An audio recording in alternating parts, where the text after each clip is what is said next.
There's a particular kind of quiet that only lives in old stone buildings at night. Not the neat silence of modern windows or the hum of distant machines, but something older, something slower, like the breath of centuries resting deep in the mortar, exhaled into the folds of darkness.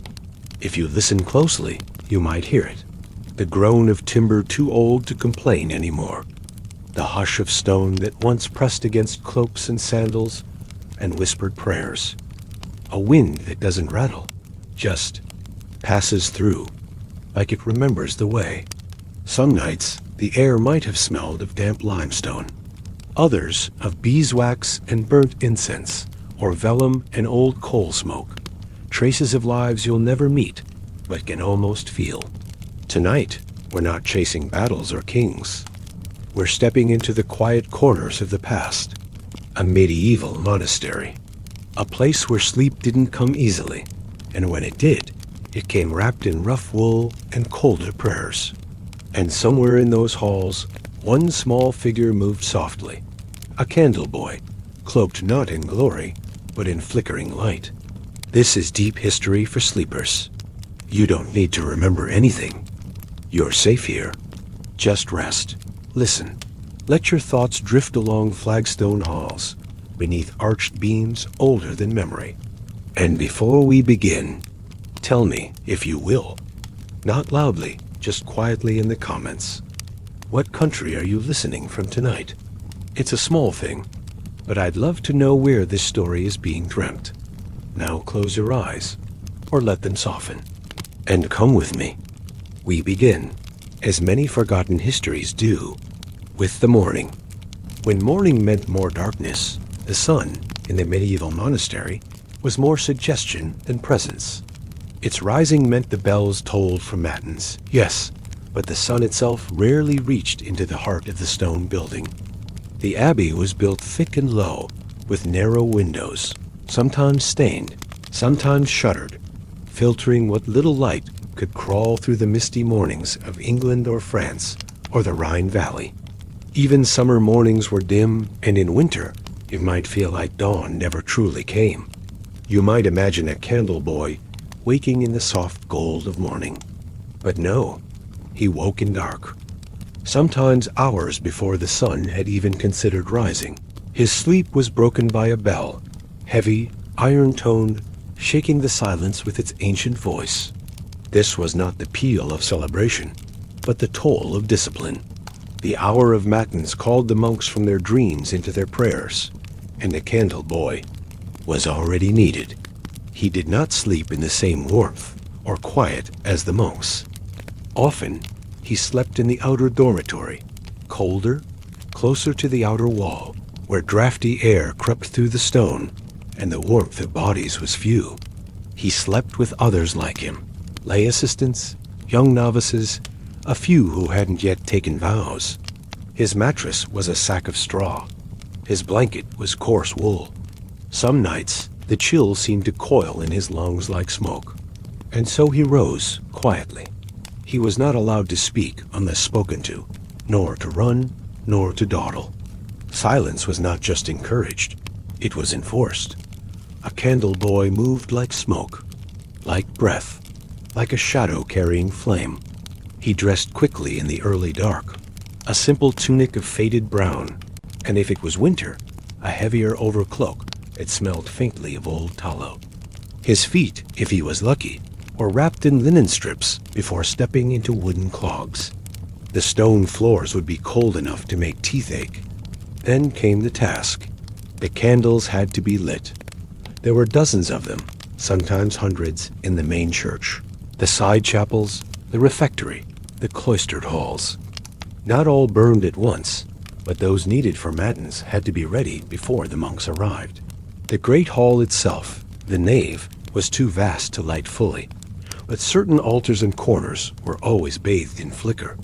He carried with him a long taper, a thin, waxed stick with its own flame at the end.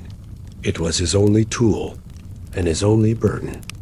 As he walked the halls, you can imagine the sound, the soft slap of wood saws on stone, the brief hiss of the flame-catching wick, the drip of hot wax falling like tears onto the iron holders. Wax never cooled quickly. It coated his fingers, stuck to his sleeves, hardened in his hair.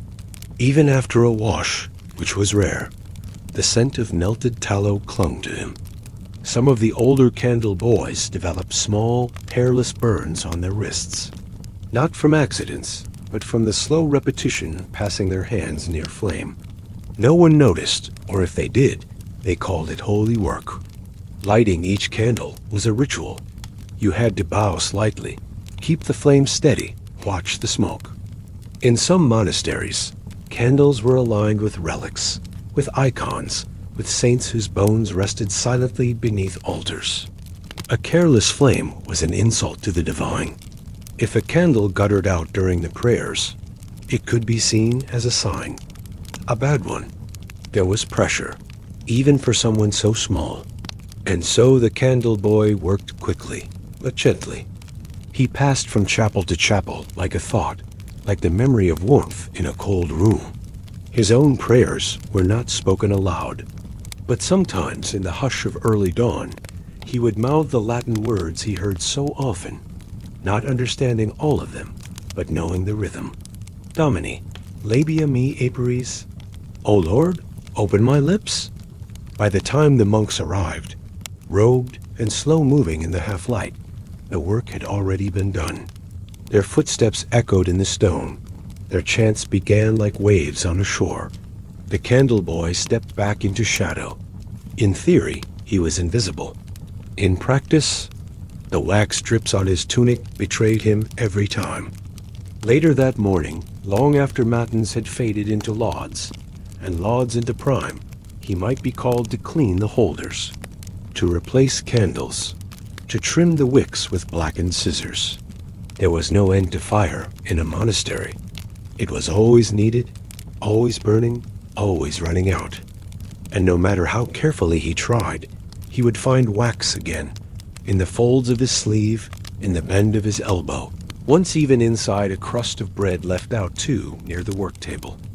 Wax in the body, wax in the breath, wax in the soul. There was no feast day for the candle boy. There was no saint of melted wax.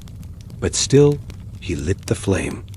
And in the stillness of the morning, as the great hall glowed gently with its flickering golden halos, his work, invisible, anonymous, quietly sacred, shimmered on the faces of every chanting monk.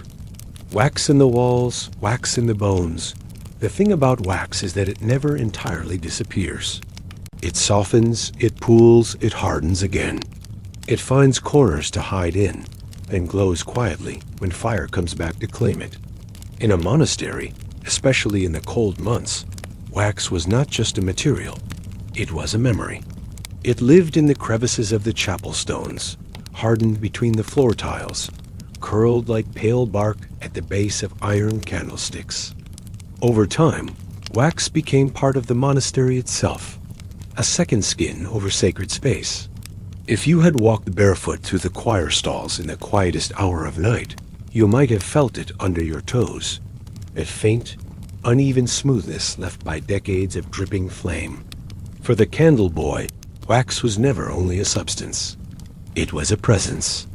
It followed him like a shadow. It clung to his cuffs and layered itself beneath his fingernails, mingling with soot and cold dirt. He tried to scrape it away sometimes, in private, with the edge of a dull knife or the back of a spoon. But it always came back. Every task in his small world brought more of it. Lighting, cleaning, trimming, melting, molding. Wax was in the breath of the monastery, in the morning chill, in the tiny hairs on his arms. Even when he went outside, briefly, to fetch water or carry refuse, it felt like the cold air could not quite wash the smell from him. Other boys teased him sometimes, softly, carefully, always under their breath, calling him blister fingers or tallow mitten. But even they knew his work mattered.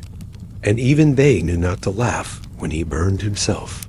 The refectory, where the monks ate in silence, was one of the hardest places to manage. It was not the number of candles, nor the size of the room, but the narrowness between tables and the risk of letting a sleeve brush past a lit wick. Each meal required certain candles to be lit at certain altars, according to the rule. On feast days, more were added. But on ordinary days, it was just enough light to read the sacred texts as they were read aloud, and just enough for the monks to see the bowls and bread laid before them. A misplaced flame was a risk, a forgotten one worse. One boy before him, no one remembered his name, only that he was sent away, had dropped a taper onto the rushes during Lent. The fire was put out quickly, but the mark remained. A blackened patch near the western wall, later covered with a hymn board. The candle boy had heard whispers that the abbot had wept afterward, not out of fear, but because it had happened during a reading from the Psalms, and he believed it was a sign. Such things mattered in a place like this. The candle boy was not permitted to read, not truly. He knew some letters, some prayers by sound and repetition, but books were not for him. They were too sacred, too valuable. The books lived in the scriptorium and the library, behind locked wooden doors and under careful watch. He had passed them sometimes, stacks of parchment, wrapped in leather, gold-trimmed, glowing faintly in lamplight. Once, when no one was watching, he had stepped inside and looked. Just looked. There was a smell to that room. Of ink and wax, yes, but also of oil and dust and time. The candlelight there was softer than anywhere else, gentler, as if even the flame knew it must not burn too brightly. He stood in that threshold for only a moment. But even now, years later, he could recall it clearly.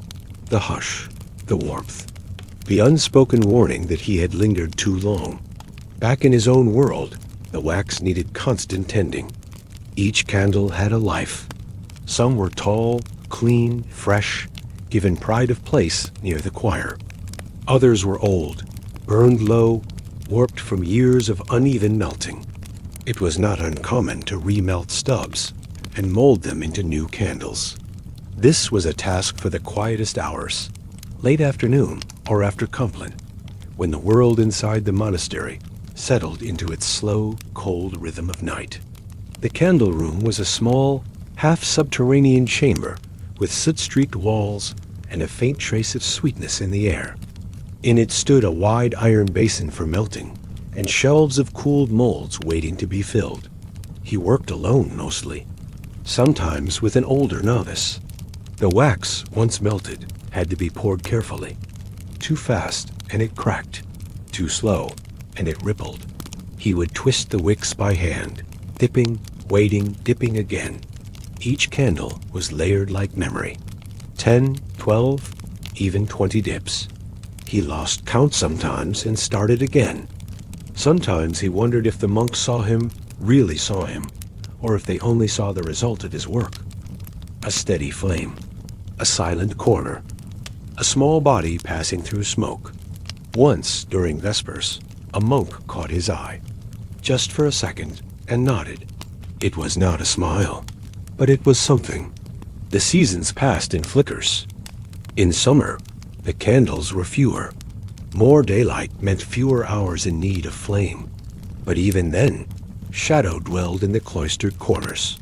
And during festivals, saints' days, feast days, sacred vigils, the halls blazed with light once more. The candle boy moved faster in summer, sweat dampening his tunic, wax slipping more easily from fingers too warm to hold it steady. In winter, the air froze his knuckles and made even the wax brittle. Once, on the night of Epiphany, the cold was so sharp that the candles cracked with a sound like old bones breaking. One by one, the monks paused their chant, looked toward the altar, and said nothing. The candle boy, trembling, replaced each with hands too stiff to move properly. No one scolded him. No one thanked him either. But the flame burned on. In the hidden corners of the monastery, the tool room, the stairwell behind the choir, the cold little cloister garden with its square of dying grass, wax could be found pressed into stone and splintered wood.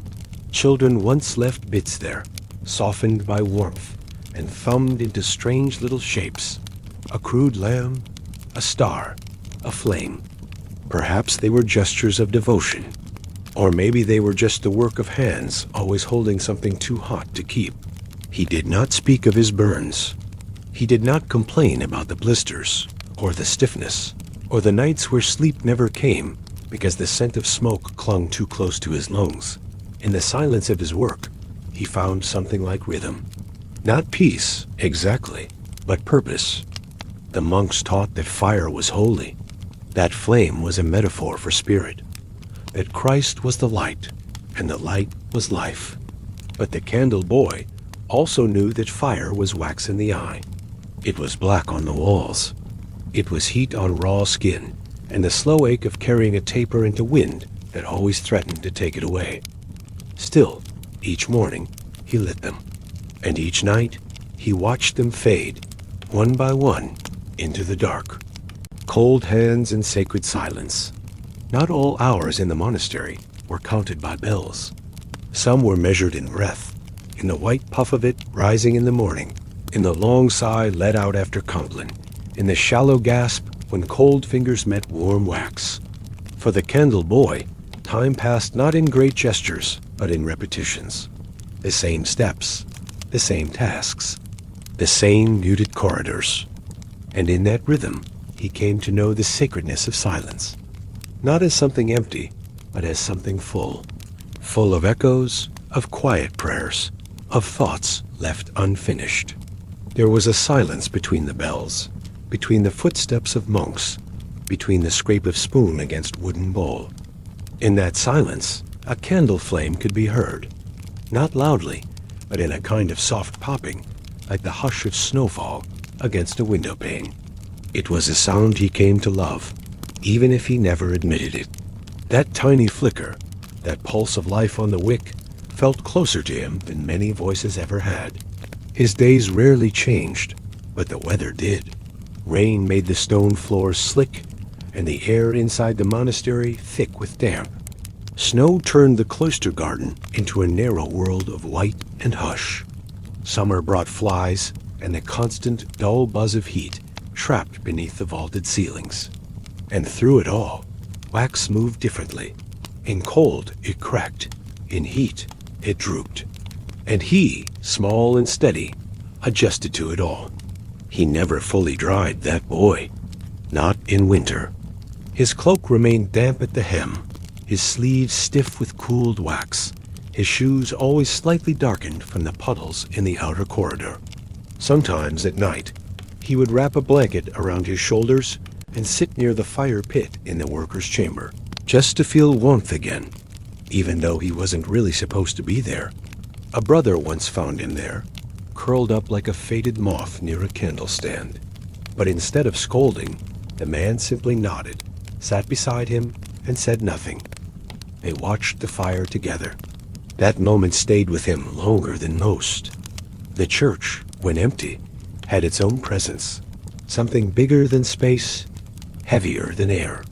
He often moved through it alone, taper in hand, feeling the weight of centuries pressed down on him. Not unkindly, just steadily.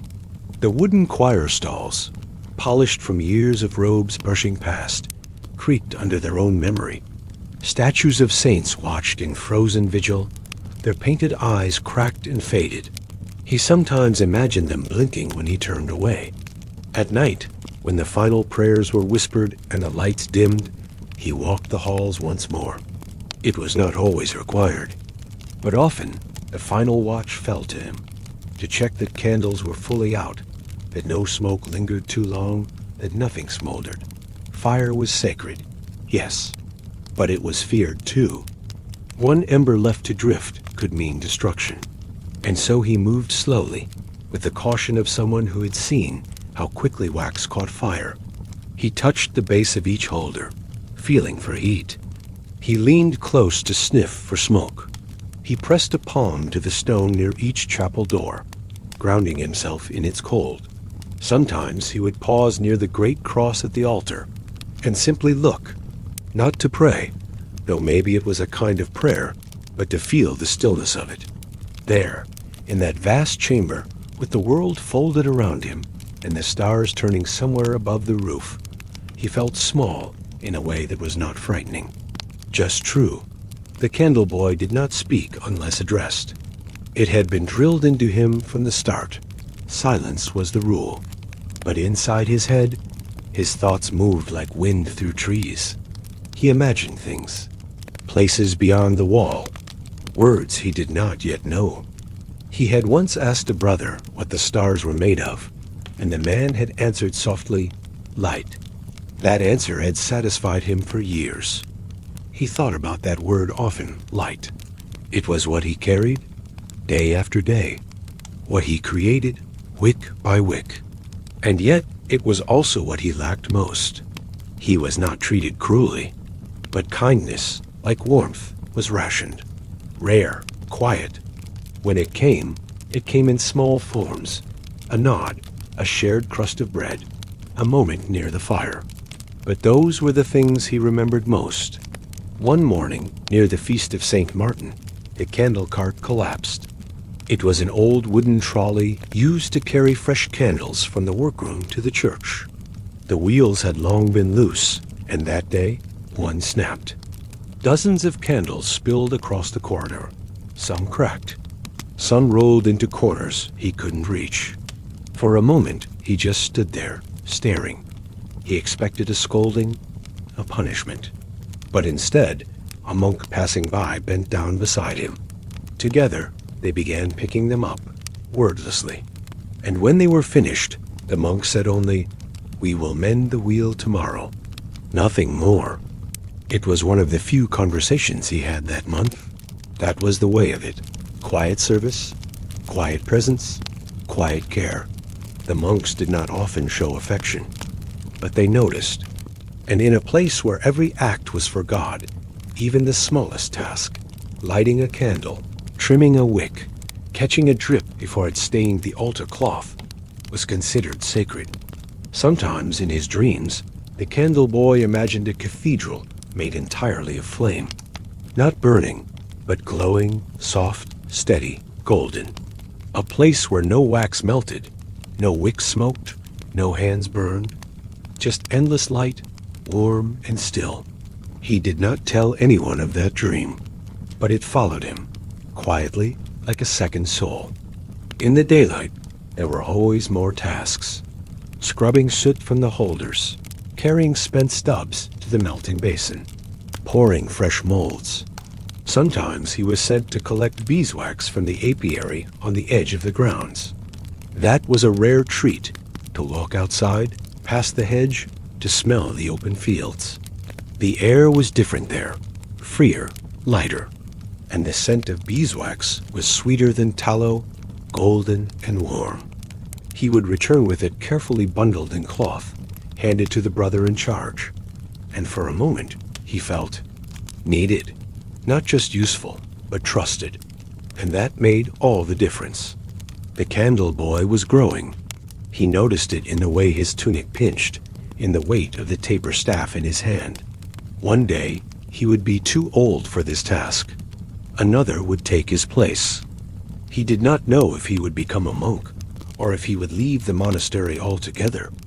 No one spoke of it yet, but for now, he served the light. And the light, in its quiet way, served him too. There were days when the candle boy woke before the bell, not because he had to, not always, but because the quiet within him stirred even before the iron clang reached the tower. Some mornings, that silence felt deeper than sleep. It pressed gently on the ribs, a soft ache of presence, like he had remembered something without knowing what. He would lie there, wrapped in rough wool and still air, eyes open in the dark, listening to the breathing of the others in the dormitory. A few novices snored. One of the older boys muttered Latin phrases in his dreams.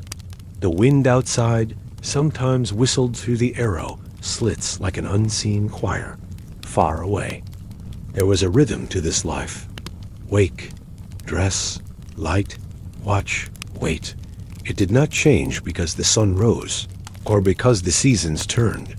It changed only with the calendar of saints and the passage of age. The candle boy, though still small, began to feel the rhythm settle into his bones. He no longer needed to count the turns of the taper stick or measure wick lengths. He knew them by feel.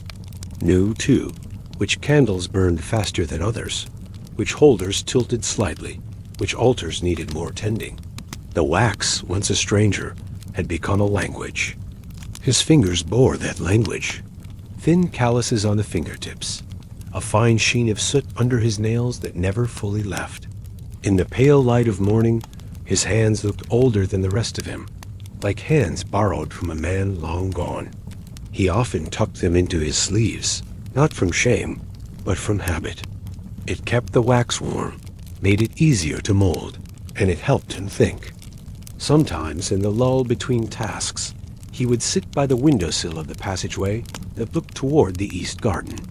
It was not a garden in the way most would imagine, more like a patch of cultivated stillness.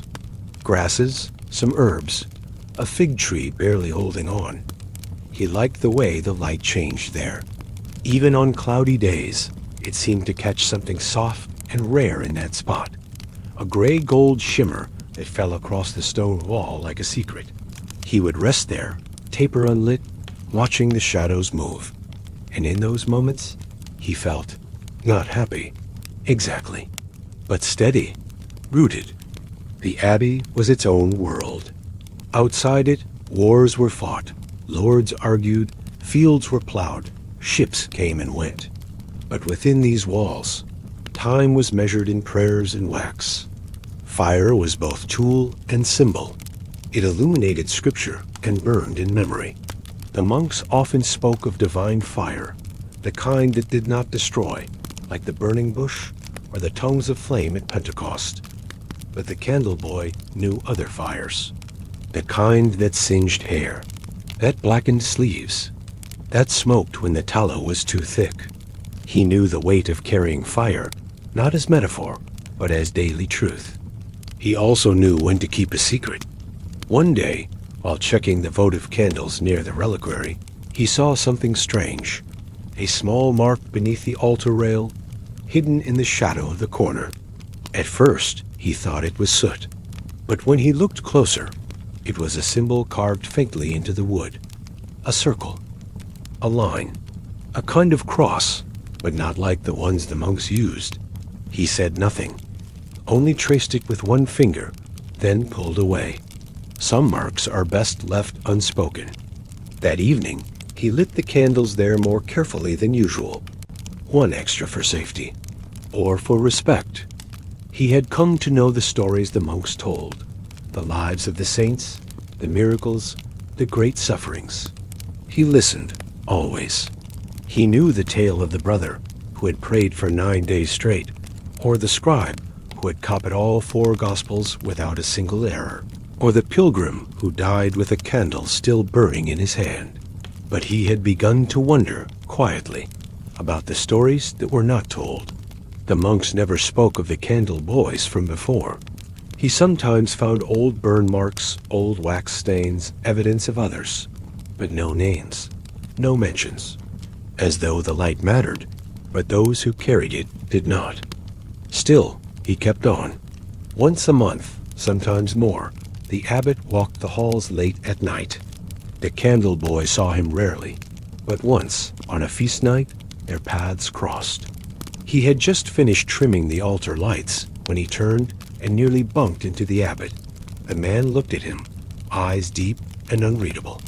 The boy bowed low, but instead of walking away, the abbot touched his shoulder, very gently, and said, "Thank you for the light."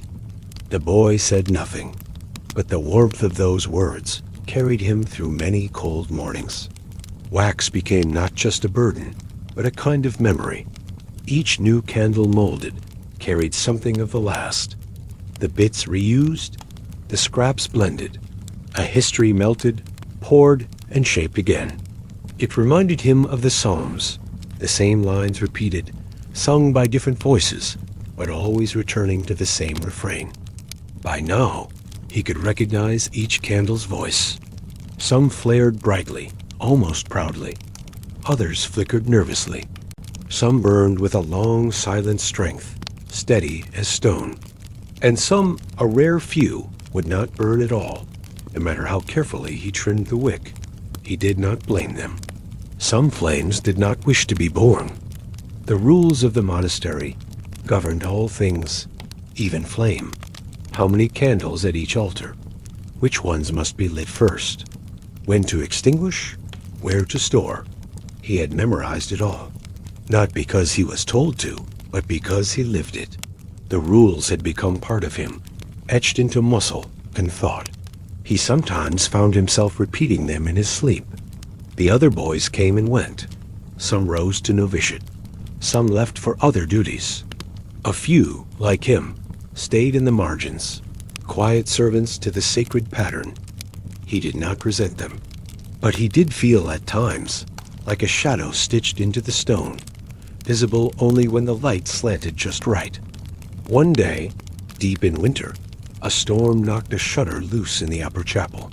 The wind howled through the crack like a living thing, and 2 candles blew out mid-prayer. The monks hesitated, then resumed chanting. The boy rushed quietly to relight them. But in that moment, a strange thing happened. As he reached the altar, the abbot stopped singing, held up his hand, and said, "Let it remain dark." The others fell silent. The candles stayed unlit for the rest of the service. He never learned why. That night, he dreamed of a cathedral without flame, a place full of shadows, where the walls whispered and every step echoed without light. He woke with a start. His hands smelled of wax, as always. But that day, for the first time, he left 1 candle unlit, not by mistake, but as a kind of offering, a silent gesture into the unknown. There was no punishment, no comment, only the quiet. In the end, that was what shaped him most, not the burns, not the soot, not even the endless repetition, but the silence, the sacred, pressing quiet that filled the monastery like water fills a deep well. In that silence, the boy came to know the truth of his place, not grand, not forgotten, but held, by stone, by rule, by rhythm, and by flame. The monk who lit the forbidden's flame. There are stories whispered in stone, not carved, not inked, not recorded in any illuminated manuscript, but remembered nonetheless, passed quietly from breath to breath, between long stretches of chant and stillness. These are the stories that linger in the walls of old cloisters and behind the heavy doors of scriptoriums. Tales of small acts that became great burdens, of choices made in silence and punished in echo, and of one monk, long ago, who lit a single forbidden's flame and changed the silence forever. His name was Brother Edrin, though the record books never spelled it clearly. Sometimes Edrin, once Adranus, as though someone had tried to Latinize him into something cleaner. But among the brothers, even centuries later, he was simply called the one who lit the wrong fire. His story came not with dates or decrees, but with a hush, a certain gravity, and always with a kind of warning folded within it. Edrin had not been born to the monastery. Like most, he arrived young, sent by a mother who could no longer feed him or a father seeking spiritual favor. He came thin, silent, sharp-eyed, the kind of child who listened more than he spoke, who memorized prayers not because he loved them, but because he needed something to hold on to.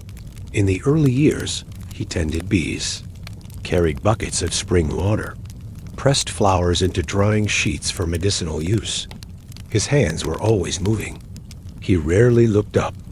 It wasn't until he turned 15 that the brothers noticed something else about him, a talent for pattern. While others struggled to remember the complex order of feast days and minor commemorations, Edrin seemed to recall them all. While most novices sang slightly off-key during matins, he learned to follow the unspoken tempo, adjusting his tone to fit. When asked how he knew which psalms were sung on which days, he simply said, "I remember how the air felt." It was not arrogance. It was simply true. He rose quickly, not to power, that came later, but to trust. By 17, he was copying scripture. By 20, he was helping in the scriptorium itself, tending to the precious tools of the trade, the ink made from crushed gall, the fine-pointed quills softened with oil, the carefully cut calfskin sheets stretched and scraped to perfection. He did not illuminate. That art belonged to others, but he wrote with a steadiness that seemed born, not learned. His letters never wavered. His spacing never faltered. He wrote as if he were transcribing something already etched in his mind, simply waiting for the parchment to catch up. But it wasn't scripture that consumed him. It was light. Not sunlight. That came too rarely into the scriptorium. Not candlelight either. He saw too much of that already. It was something else. The balance between darkness and flame. The way the ink shimmered just for a moment when the taper was moved slightly to the left. The way fire bent and bowed when someone walked too near. He began to observe it, study it. At first innocently, noting how many candles it took to make the script legible at midnight, how long a beeswax taper could burn before needing to be replaced. But slowly, his interest deepened. He read the old texts, not the Gospels, but the monastic instructions, dusty scrolls rarely touched, written generations ago, when abbots still feared sorcery and miracles in equal measure. One scroll spoke of the hidden lamp, a kind of lampstand only lit during times of plague or revelation. Another hinted at the blessed ember, a coal kept alive through prayer alone, never extinguished. These were half-legends, dismissed by most, but not by Edrin. He began asking questions, quiet ones, careful ones. At first, he phrased them as curiosity, wondering aloud about forgotten rituals, ancient festivals. A visiting friar once mentioned a monastery in the south that kept a flame burning, year-round, guarded by a single brother whose name was never spoken aloud. Edrin took note. In time, his questions became more pointed. He asked to see the sealed vault below the altar, asked why certain passages in the rule were blacked out in older copies, asked what had become of the iron lampstand locked behind the sacristy's gate. The older monks began to grow wary. The abbot reminded him that curiosity was not a virtue on its own. That light, though holy, must obey the rule. But Edrin did not stop, not out of rebellion, but because he believed there was something true beneath it all. A fire that revealed, not just warmed. And so, one night, late winter, near the feast of St. Alred, he slipped into the sacristy with a single taper in hand. No one knows exactly what he intended. Some say he sought to light the old iron lampstand, the one said to burn with the ever-truth. Others believe he simply wanted to see what would happen, to test if the light of devotion could awaken something lost. Perhaps he thought he was honoring the past. But what happened next became legend. The flame caught quickly, too quickly. The old oil stored in the basin below the lamp was thicker than expected, not clean, perhaps rancid. The wick flared, and within seconds, the quiet sacristy filled with a roaring golden glow. A novice saw the light from the outer cloister and cried out. Monks came running. The fire was not large. It never spread beyond the room, but it was bright. Bright enough to cast strange shadows across the icons. Bright enough to make even the calmest brothers falter. And in the center of it, they found Edrin, kneeling, not in terror, not in apology, but in awe. He did not resist when they pulled him away, did not speak when they questioned him. He was silent for 3 days. On the 4th, he whispered. It told the truth. He was stripped of his writing duties, forbidden from lighting even a single candle. Some whispered he had summoned a spirit. Others claimed he had heard the voice of God. The abbot declared it a dangerous confusion of symbolism, and sent him to the lower garden to tend roots and wash chamber pots. He obeyed, and yet there was something different about him. Not rebellious, not proud, but still, like a man who had seen something too large for words. He worked quietly, smiled rarely, spoke only when necessary. But once, just once, the candle boy, still very young, found Edrin sitting by the herb wall at dusk, watching the sky darken. "Do you miss the writing?" the boy asked. Edrin didn't look at him, only said, "No, I miss the flame." And that was all. He lived many years after that, grew old, helped where he was allowed. He never returned to the scriptorium, never lit another candle. But sometimes, at night, monks reported seeing a faint glow near his cell, as if a single coal had stayed burning in a bowl of sand. No one ever found it. When he died, he was buried quietly. No special rite, no candle procession. But at his stone, even now, the wax tends to pool more quickly than anywhere else, as if the flame still remembers. And perhaps it does. The ash beneath the altar. The story of Brother Edrin did not end when his name was struck from the records. In many ways, that was when it began to take on its stranger shape, the kind of story that survives not through ink or parchment, but through hush. Not told aloud in the cloister walk, or at the long table in the refectory, but carried silently in glances and habits, in the quiet decisions monks made long after his death.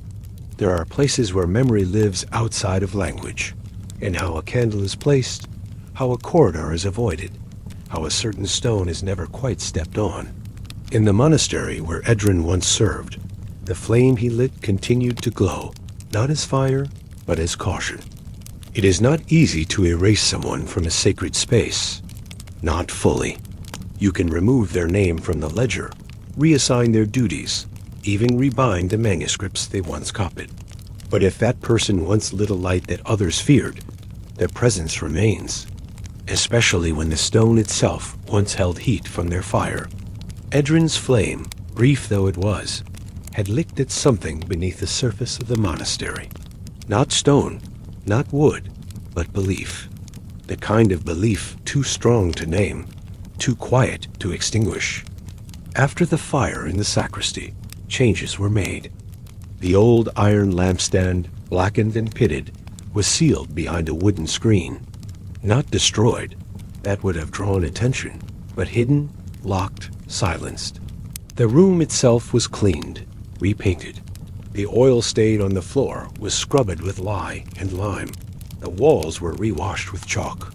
But still, when the candle boy entered in the following weeks, he claimed the room smelled different. Not like smoke, not like tallow, but like something warmer, almost sweet, like a memory. The abbot at the time, a stern man known for his silence and sharp kneecaps from years of kneeling, declared that no brother was to speak Edrin's name aloud. Not in confession, not in prayer. He was not excommunicated, but he was unremembered. And yet, the younger monks could not help but glance toward the sacristy door whenever a candle guttered unexpectedly. A few claimed they heard footsteps in the corridor near Edrin's old cell, even when no one walked. One novice insisted he saw a faint red glow under the altar, like a coal hidden in stone. He was dismissed to a smaller abbey shortly after. It was around this time that a curious practice began. One candle, and only one, was always left unlit during Compline. Not spoken of, not assigned. It simply became custom. No one claimed the idea. But year after year, night after night, a single wick remained untouched. A small, silent absence in an otherwise perfect row of flame. The candle boy, now older, noticed. He did not ask. He only watched. What is it about flame that compels reverence? Perhaps it's the way it moves, always in motion, yet always still. Or perhaps it's the warmth, the promise of light in darkness. In the monastery, where most hours passed beneath stone and shadow, flame was more than a tool. It was a companion, a kind of whisper from something divine. But Edrin had dared to suggest that flame might also reveal, that it might burn through more than wax, perhaps through illusion, through tradition, even through fear. That, perhaps, was the true offense. In the years that followed his exile from the scriptorium, Edren kept to the lower garden. There, he worked with compost, with roots and weeds, with the slow patience of growing things. He wore gloves most days, not to hide his hands, but to shield them from cold soil. Sometimes the candle boy, now assisting in other tasks, would pass him near the outer well. They would nod, say nothing.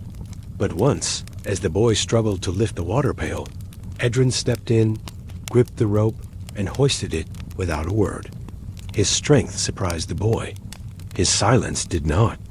A rumor began that Edren had once seen a vision. That, in the moment of the flame, he had glimpsed the bones of the first abbot buried beneath the altar, still holding an unburnt taper. That the fire had shown him the hidden sins of the monastery, debts unpaid, relics stolen, prayers spoken out of pride.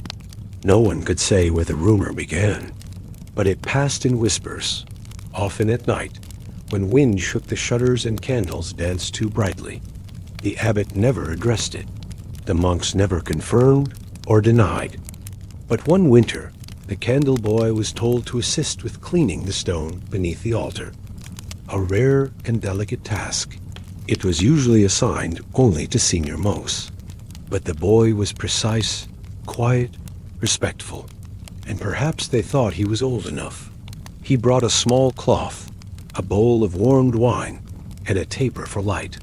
As he knelt beneath the great altar slab, he saw something strange. A line of ash tucked deep into the groove between two stones. Not dust, not dirt. Ash, pale gray, fine as flour, and unmistakable. He said nothing. He wiped it clean, gently, poured the wine, let the stone drink it. But the presence of ash stayed in his mind for years. He never asked where it came from. But he believed he already knew. By then, Edren was older. His hair had grayed. His hands moved slower, but his presence never dimmed. He moved through the halls like someone who belonged to another time. Or perhaps someone who had stepped slightly outside of it. He never led prayer, never read aloud. But the candle boy noticed that when he passed through the nave, even the flame in the sanctuary lamp seemed to flicker toward him. He died in his cell one spring morning.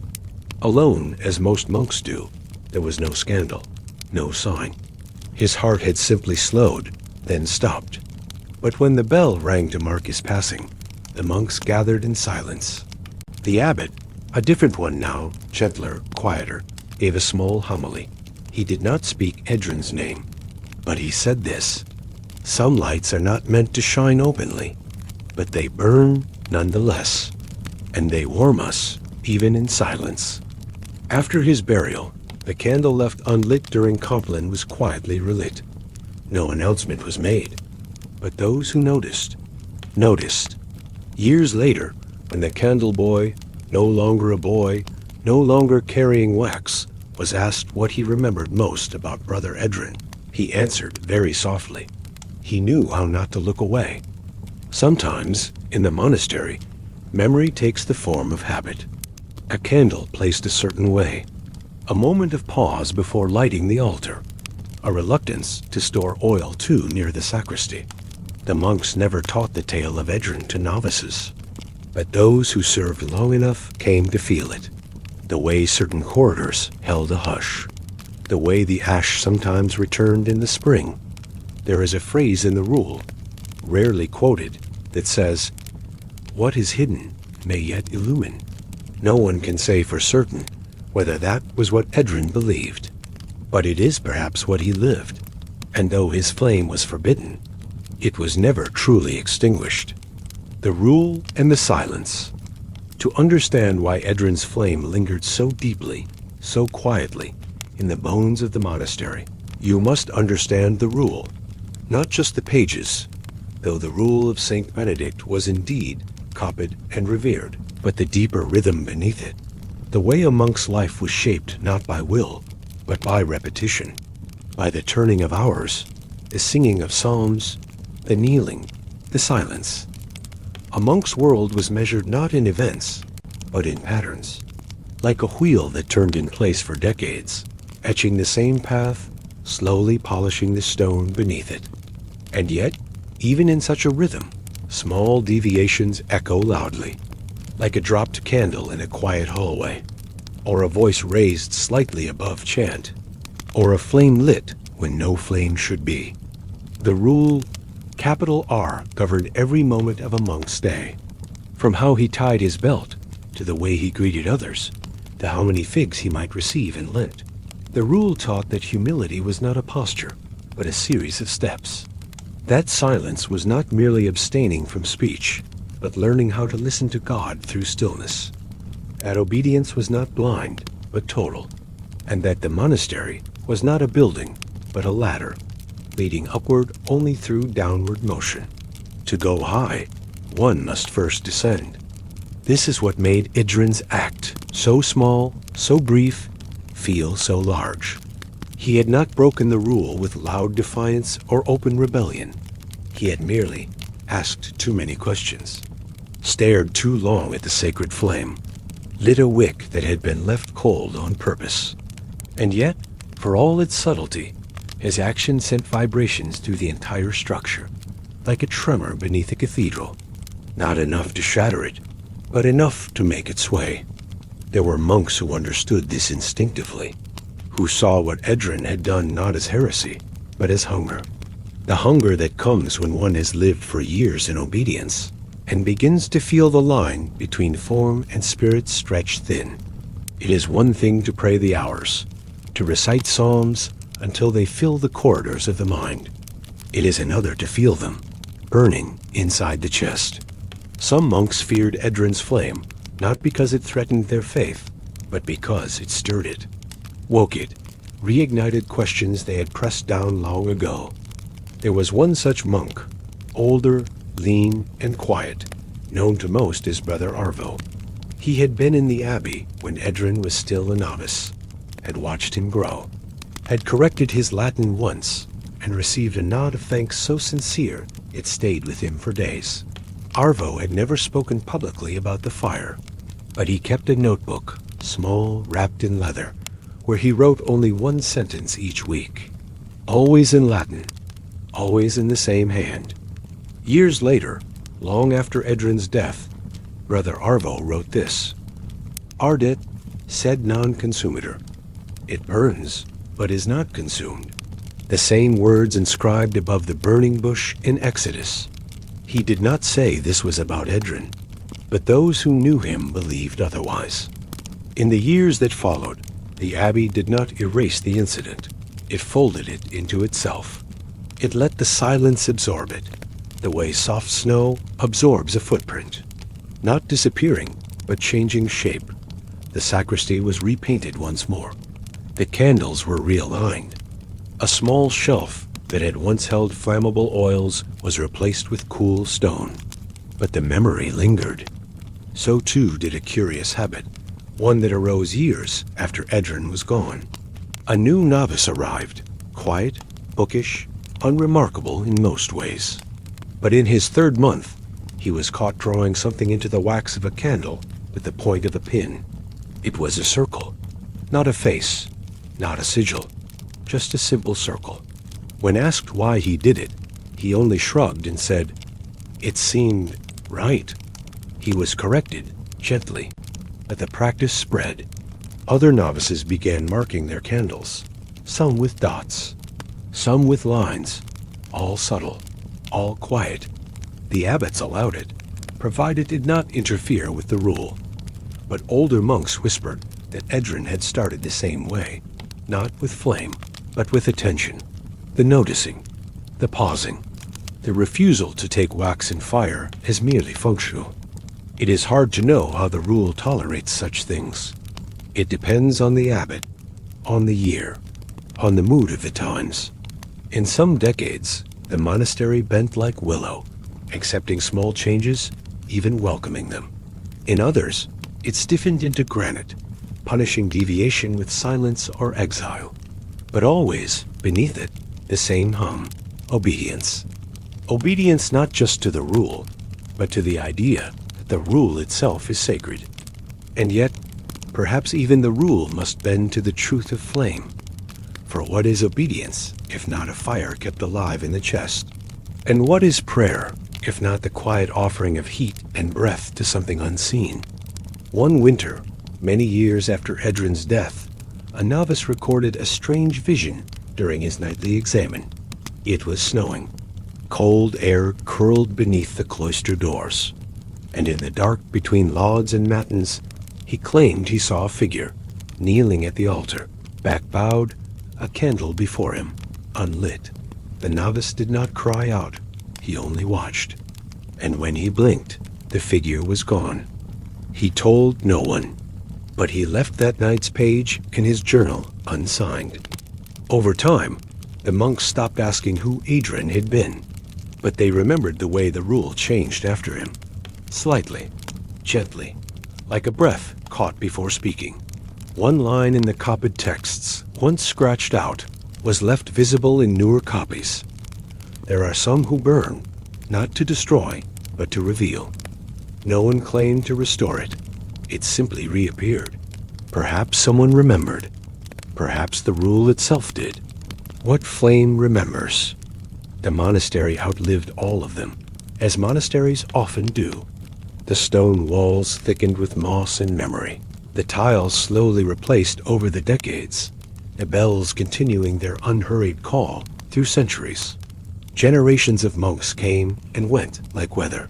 Some stayed for a lifetime. Others left before their vows had taken root. But the great cloistered rhythm endured. The prayers, the seasons, the tending of gardens and parchment, the rising of chants at dawn, and the low hum of silence after dark. By the time the candle boy was an old man, bent in posture, soft in voice, and known by a new name that reflected his age and service, very few remembered the story of the Forbidden's flame. And yet it lived on, as such stories do, not in words but in habits. A certain way candles were trimmed, a particular attention paid to the sacristy's door latch, the tendency of monks to pause, ever so briefly, before lighting a candle near the altar. It was as if something in the monastery remembered, even if its people had begun to forget. The old monk, once the candle boy, never spoke of Brother Edrin publicly. There were no lectures, no anecdotes shared during meals, no teachings offered during novitiate lessons. But once, when a new novice asked him what it meant to see God in all things, he paused longer than usual before answering. And then he said, very softly, "Sometimes God is in the questions you're not allowed to ask."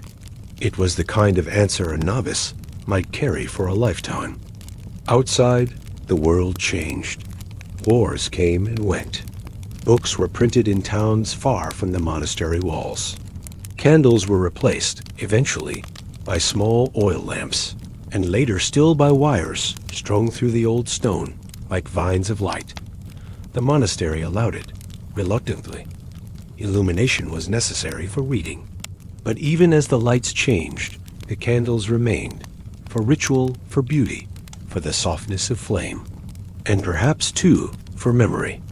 The altar still bore the faintest stain beneath its stone slab, not visible to the eye, but felt sometimes in the hand, a subtle texture that no scrubbing or polishing could erase. Young monks said it was just the grain of the limestone, but the older ones, those who had served many years, simply smiled and let the novices wonder. There were still moments, usually in winter, when the wind curled sharply against the chapel walls, and the candles flickered in perfect unison, not from draught, not from breath, but as if something unseen had passed beside them, testing their flames.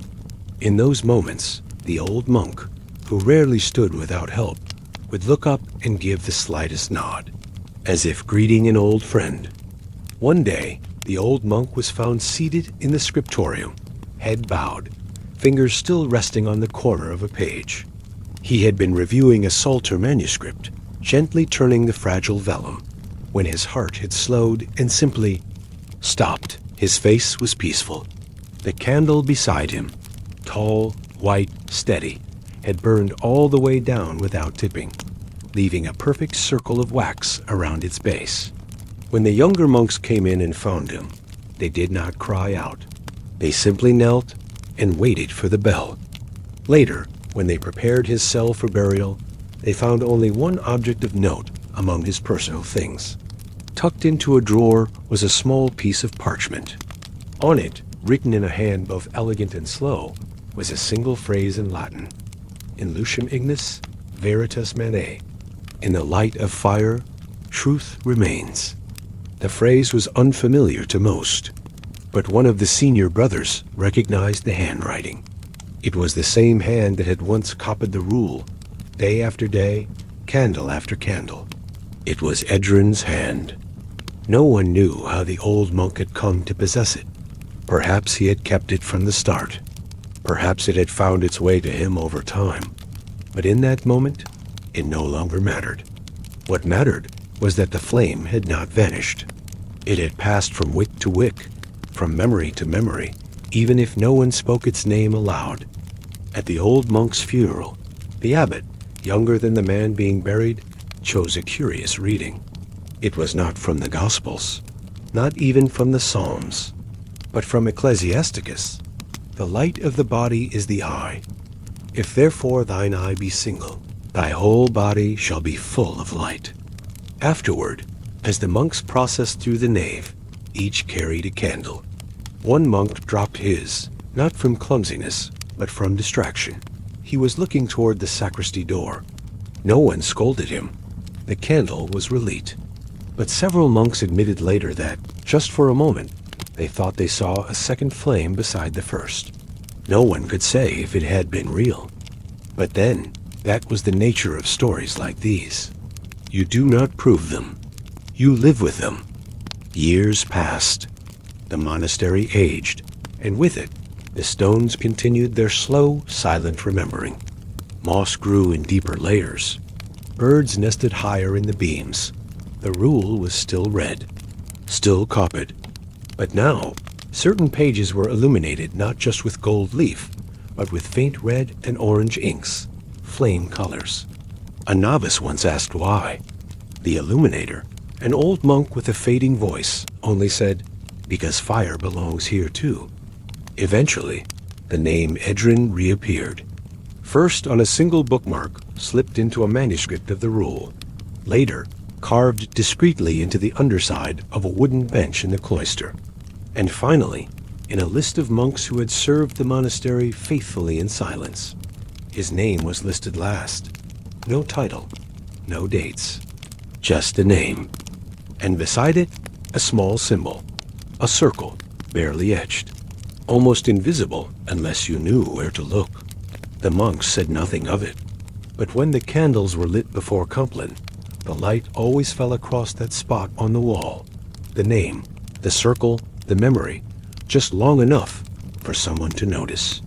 Perhaps it was the monastery's way of remembering not just Edrin, but the silence he left behind. Not an absence, but a presence unspoken. Not a wound, but a warmth. Not a rebellion, but a reminder that even in the quietest places, even under the strictest rules, a flame once lit cannot forget how to burn. The lost hymns of the sleepwalking scribe. The abbey's library was never meant to be grand.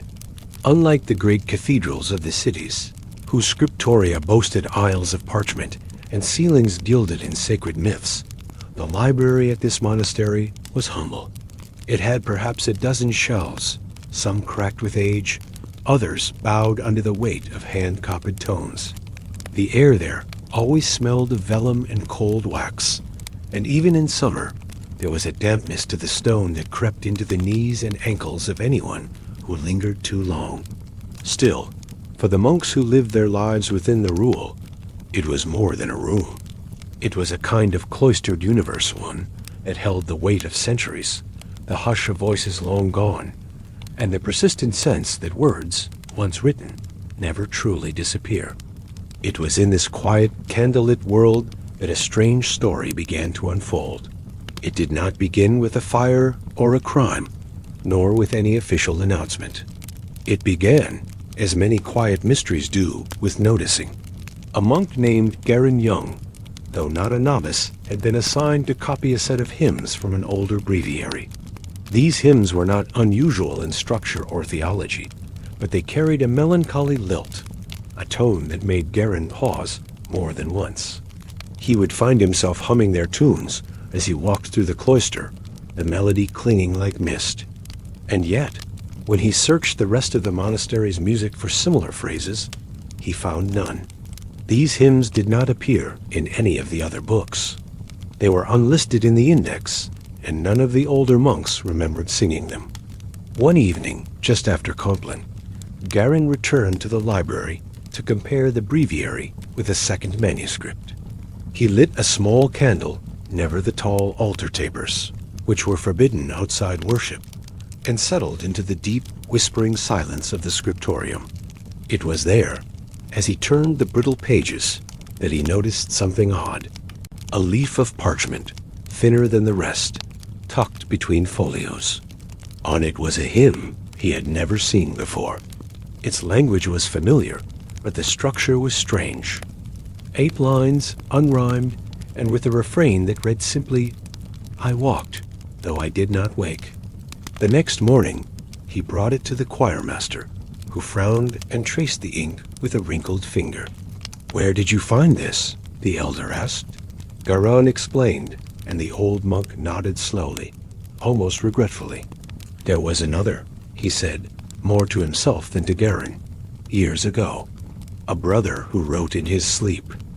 The story was not part of the rule, not part of any official history, but it lived in the murmurs passed during long vigils, when the body longed for rest and the mind drifted toward old recollections. There had been a monk, decades prior, who had begun rising in the night, always barefoot, always silent. He would drift into the library with a candle half burned and ink already drying on his fingers. He would sit at a desk, the same one Garin now used, and begin to write. But the strangest part was not that he wrote while asleep. It was that the hymns he composed could never be found by day. They were glimpsed by candlelight, copied hurriedly by a witness once or twice, but by morning the parchment was blank, or at most, marked only with faded lines, like echoes of a melody hummed in a dream. Some thought it a curse, others a gift. Still others refused to speak of it at all. That monk had died without explanation. One morning he was found collapsed at his desk, the final page clutched in his hands. The ink was fresh, the text was legible. And yet, when they tried to copy it, the letters began to blur. No version of it ever survived. Only one phrase remained memorized by the brother who found him, repeated over and over until it became legend. He sang what angels forgot. Now, Garin wondered if the hymns he had found belonged to that same lost scribe. Or perhaps, impossibly, the words were returning. He began to copy them by hand, line by line, storing them in a small notebook hidden beneath his robe. He told no one, but he started waking with ink beneath his nails. And the candle, he noticed, always seemed to burn down more than it should have during the night. Beneath the ink, another voice. It was nearly a month before Garin dared to speak of it again. The hymns, now numbering 6, had been carefully transcribed into his hidden notebook. Each carried a peculiar rhythm, slightly out of step with the monastery's standard chant patterns. They felt older, or perhaps not older, but older in the way a river's curve feels more ancient than the road beside it, like something shaped by time rather than measured by it. They were prayers, yes, but with an undercurrent of longing that seemed directed less at heaven and more at memory. Garin did not yet understand why that troubled him. He only knew it did. The abbey itself remained unchanged. Bells rang. Meals were eaten. Psalms rose like mist before dawn. But Garin began to walk through the halls differently. He moved more slowly, watched more closely. He began noticing other peculiarities. Footprints on the stair to the bell tower that no one claimed. A candle left burning in the chapel after matins. A book misplaced, always the same one, about the origins of Gregorian modes. Nothing was cause for alarm, not officially, but it was enough to trouble his rest. He would often wake just before lauds, with the sense that someone had just left his cell. The small wooden door would be closed, the latch untouched. Yet the air would feel disturbed, like the echo of movement still lingered in it. On one such morning, he found ink on his right thumb, and a hymn he had no memory of writing beneath his sleeping mat. He kept it. The refrain read, "You gave me silence, and I wrote you back a name." Brother Malric, an older monk who worked in the archives, began to take notice. He was a quiet man, with the stooped shoulders of one who'd read more than he spoke. One day, as Garin entered the library, Malric called softly from his desk. "Your handwriting has changed." Garin hesitated. "In what way?" "It leans left now, like Brother Anselm's once did, before he passed." The name sent a chill through Garin, though he said nothing. Anselm was the name the choirmaster had mentioned weeks before the sleep scribe. Garin had never seen Anselm's work. Officially, it no longer existed. And yet, he wondered, could a person's handwriting return through another's hand? Could a name echo across time through pen strokes and wax? That night, he waited until the monastery slept and returned to the scriptorium. The old candle stub that he had left behind the day before had burned lower, as though it had been used. He lit it again, the faint flicker barely enough to push back the shadows of the long, narrow room. And then, without truly deciding to, he began to write. He did not remember the words afterward, only the sound of his breath and the smell of warm wax. But the next morning, when he woke, there was a sheet of parchment on his table. The words were in his hand, or mostly. Some letters were softer, rounded, as if traced by someone unfamiliar with their shape. The refrain said, "Return to the candle. Return to the page." From then on, the writing came more frequently. Sometimes during his waking hours, sometimes after strange dreams of inkwells and old songs sung under moonlight. He stopped showing the hymns to others, not out of fear, but because he felt deep in his ribs that these words were not meant for daylight.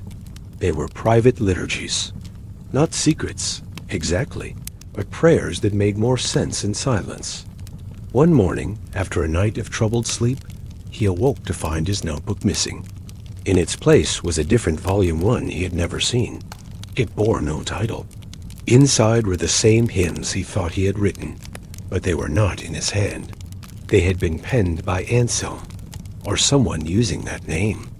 At the bottom of the last page was a phrase Garin had never dared to write. "We are the same breath. You only sleep where I once stood."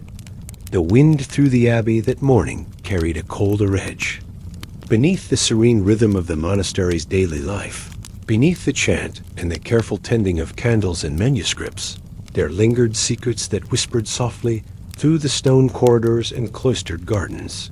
These secrets were not written in the sacred texts, nor spoken aloud in prayer, but rather were woven into the very fabric of the abbey, hidden in the folds of forgotten manuscripts, in the quiet corners where shadow gathered, and in the faded marks left on ancient walls. You might imagine standing there in the dim light of early morning, the cold mist clinging gently to the ancient stones, feeling the weight of centuries settle around you like a soft cloak.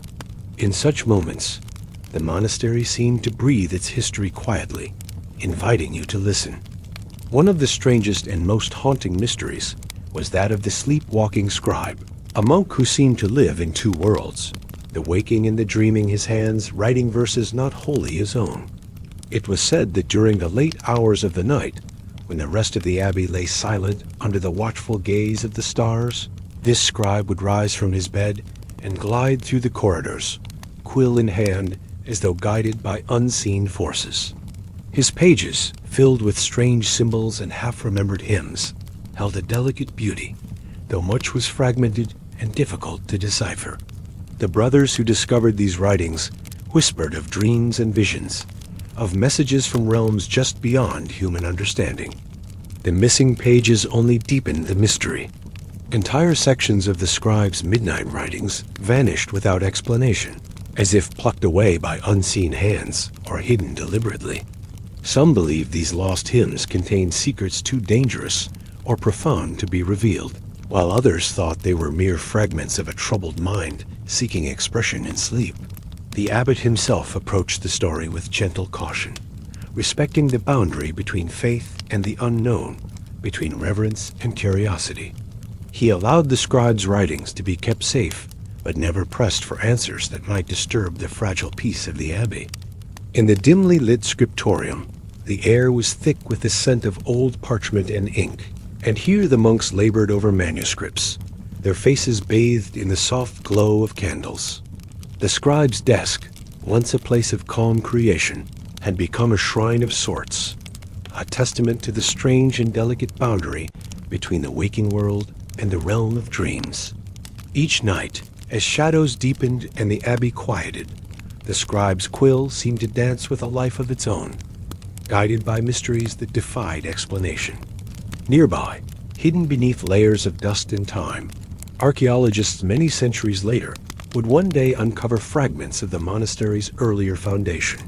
Buried beneath the stone cloisters and beneath centuries of earth were relics, pottery shards, twisted nails, and faded frescoes that whispered of lives long past, of builders and dreamers who had shaped this place with their hands and prayers. The cold soil held echoes of forgotten days, silent testimonies to the passage of time and the delicate fragility of memory. These archaeological fragments were like pieces of a puzzle, their meaning elusive yet profound.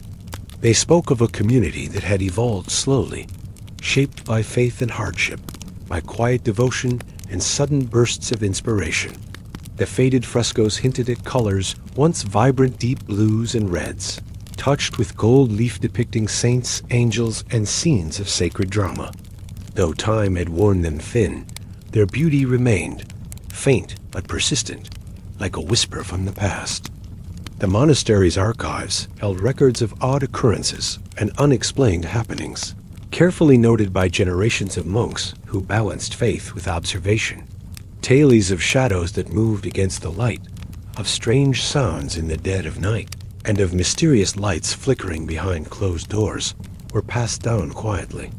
These stories were never spoken aloud in the great halls or the chapel, but lived in the whispered recollections of those who tended the abbey's sacred spaces. One such tale spoke of a hidden chamber, lost to time and memory, said to contain relics of extraordinary power. It was described as a small, dark room, tucked away beneath the abbey's foundations, where the air was thick and still, and where the flicker of candlelight struggled to penetrate the heavy darkness. The chamber was said to be sealed by a heavy oak door, its surface carved with cryptic symbols that no monk alive could decipher. Many had searched for this secret room, driven by curiosity or devotion, but none had found it. The abbot, wary of disturbing what might be sacred or dangerous, discouraged such quests, reminding his brothers that some mysteries were best left untouched. The cultural life of the monastery was also shaped by these mysteries and the quiet reverence they inspired. The monks sang hymns that echoed ancient melodies, their voices rising in soft waves that filled the stone chapels and cloisters.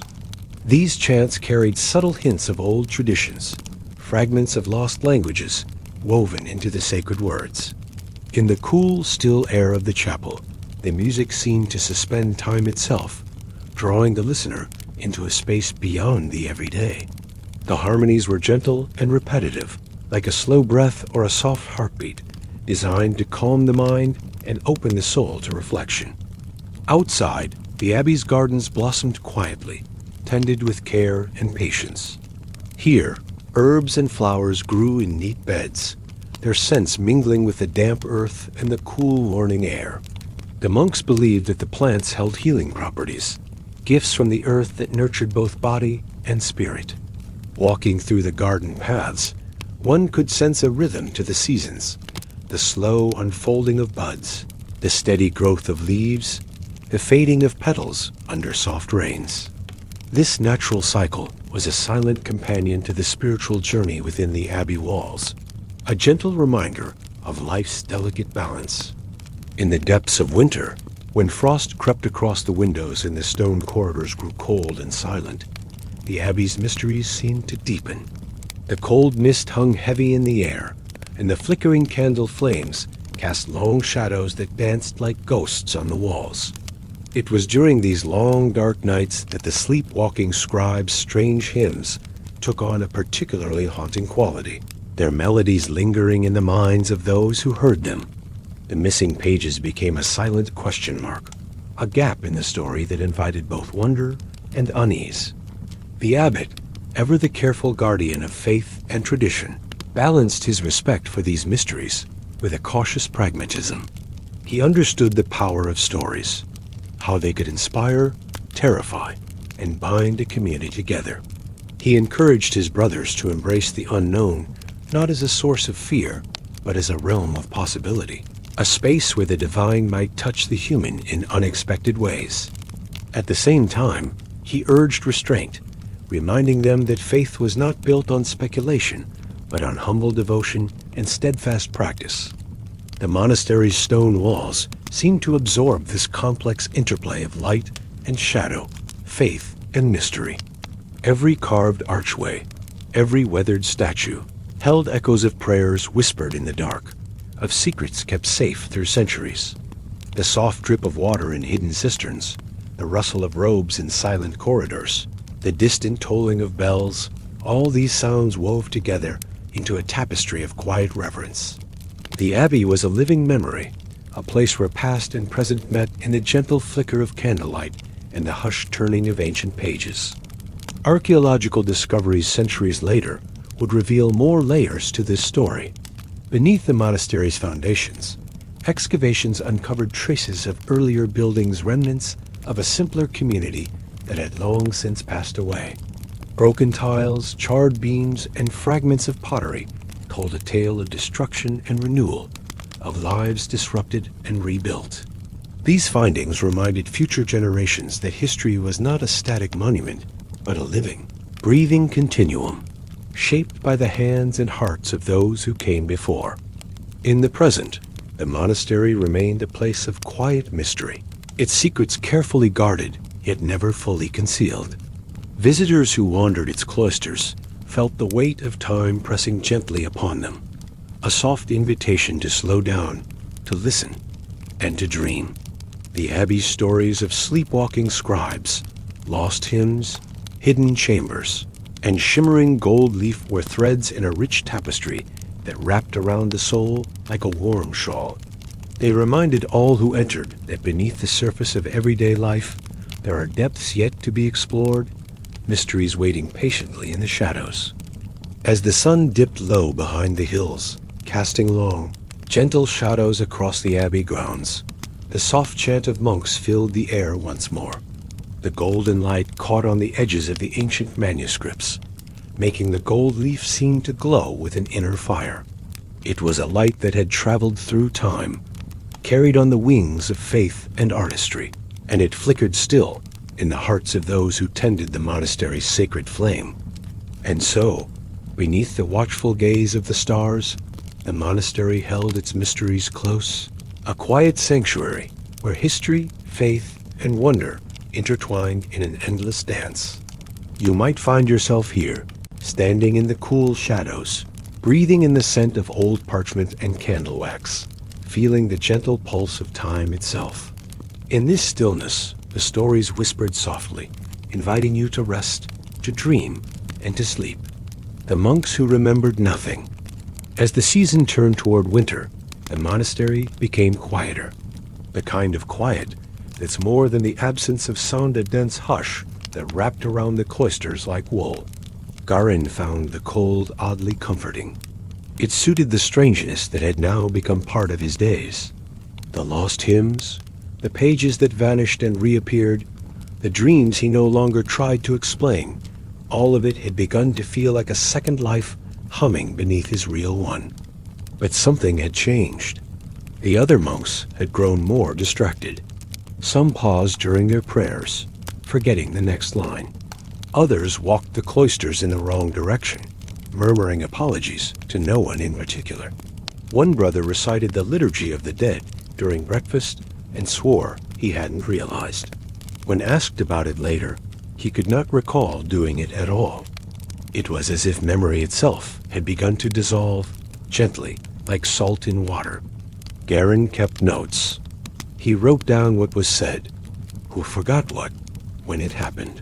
He did this not to accuse anyone, but to prove to himself that it was real, that the gaps were growing, that it wasn't just him. But then, one morning, he opened his notebook to find whole pages missing. Not torn out, simply gone, as though they'd never been written at all. The dates skipped forward without explanation, and the ink on the remaining pages had grown paler. He brought his concerns to Brother Malric, the archivist. But Malric, once sharp and meticulous, only blinked at him. "I don't keep records," he said. "I tend them. That's different." Later, Garin found Malric staring at the library shelves, lips moving silently, hands trembling at his sides. He held no book. When Garin approached, Malric turned to him and whispered, "Do the books remember us?" And then he left, walked straight out of the library and into the winter air. Others began to behave similarly. Meals grew quiet. Hymns were sung in strange keys. One monk repeated the same verse for 3 minutes before someone gently stopped him. Another began to write letters in a language no one could read. It was not Latin nor Greek, nor any of the monastic tongues. Garin thought it looked almost like music. The abbot, when consulted, said only this: "Let it pass." Some winters are harder than others, but Garin knew. It was the hymns. They had returned, but not harmlessly. And now, perhaps, they were trying to be remembered in the only way they could, by hollowing out what was already there. He stopped writing them, hid the notebook, burned a few pages. And yet, that night, when he walked past the scriptorium, he heard scratching sounds, ink being stirred, pages being turned, and faintly the outline of a voice, humming a hymn he had never heard, and yet somehow already knew. He walked away, but in the morning his fingertips were stained with ink. Again, the abbot's chamber was a sanctuary of quiet light and shadow, where every object seemed to hold a story. The wooden shelves, worn smooth by time and careful hands, cradled volumes that bore the weight of centuries. Their leather bindings were cracked, gold leaf faded, and vellum pages slightly curled at the edges. Yet within them lay treasures that transcended the physical, the prayers, the wisdom, and the artistry of generations. It was here, in this stillness, that the abbot spent many hours alone, a custodian of fragile histories and delicate beauty. You might imagine the gentle flicker of candlelight casting long shadows across the walls, a soft, golden glow illuminating the gold edges of the manuscripts. In this quietness, he found a refuge from the harsh world beyond the abbey's stone walls. His love for these sacred texts was more than mere admiration. It was a devotion that bordered on reverence. Each book was a miracle, a testament to human patience and divine inspiration intertwined. The abbot would carefully turn each page, mindful of its fragility, as though touching the parchment might bridge the centuries. He knew the hands that had scribed the words, the monks who had labored in silence, their quills dipping into ink made from soot and berries, their brushes painting delicate flourishes with pigments ground from rare minerals. The weight of their dedication settled softly on his shoulders, and in return, he vowed to protect these precious relics, even when it meant difficult choices. Yet the monastery was not without its tensions.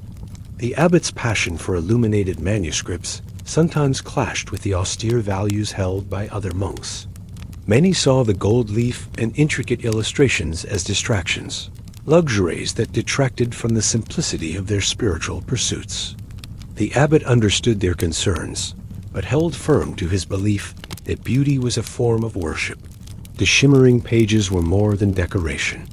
They were windows into the divine, reflections of the heavenly light that all monks sought. In the flickering candlelight, the gold seemed to pulse softly, like the heartbeat of faith itself. One particular manuscript had become the center of an ongoing debate within the abbey.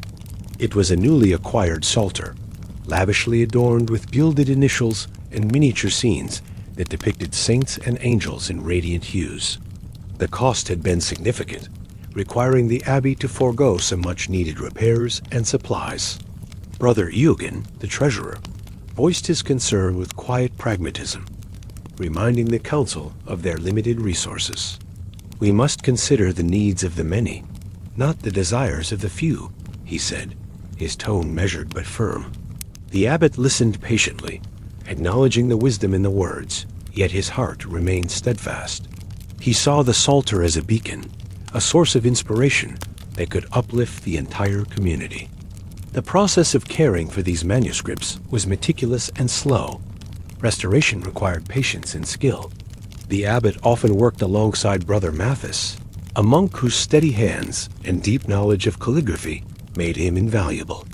Together, they would carefully clean each page, remove traces of dust and mold, and repair tears with delicate patches of vellum. The gold leaf, fragile as a butterfly's wing, was reapplied with painstaking precision, a dance of brush and gilder's tools.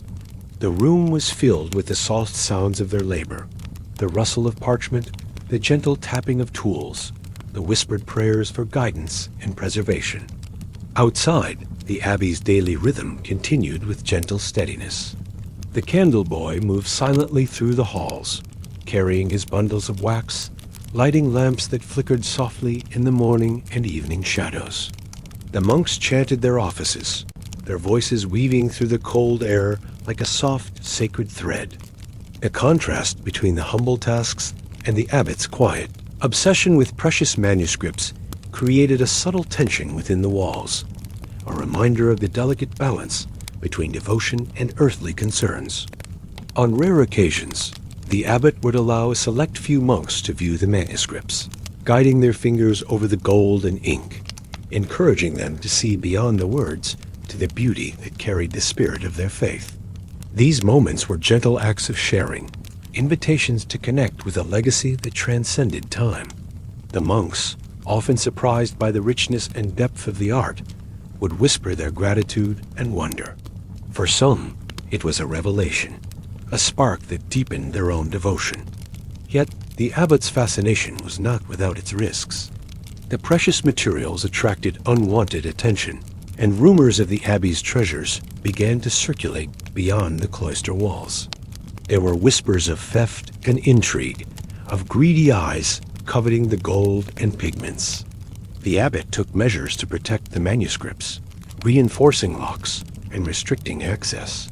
He entrusted only the most trusted brothers with keys and responsibilities, a heavy burden that weighed on him with quiet solemnity.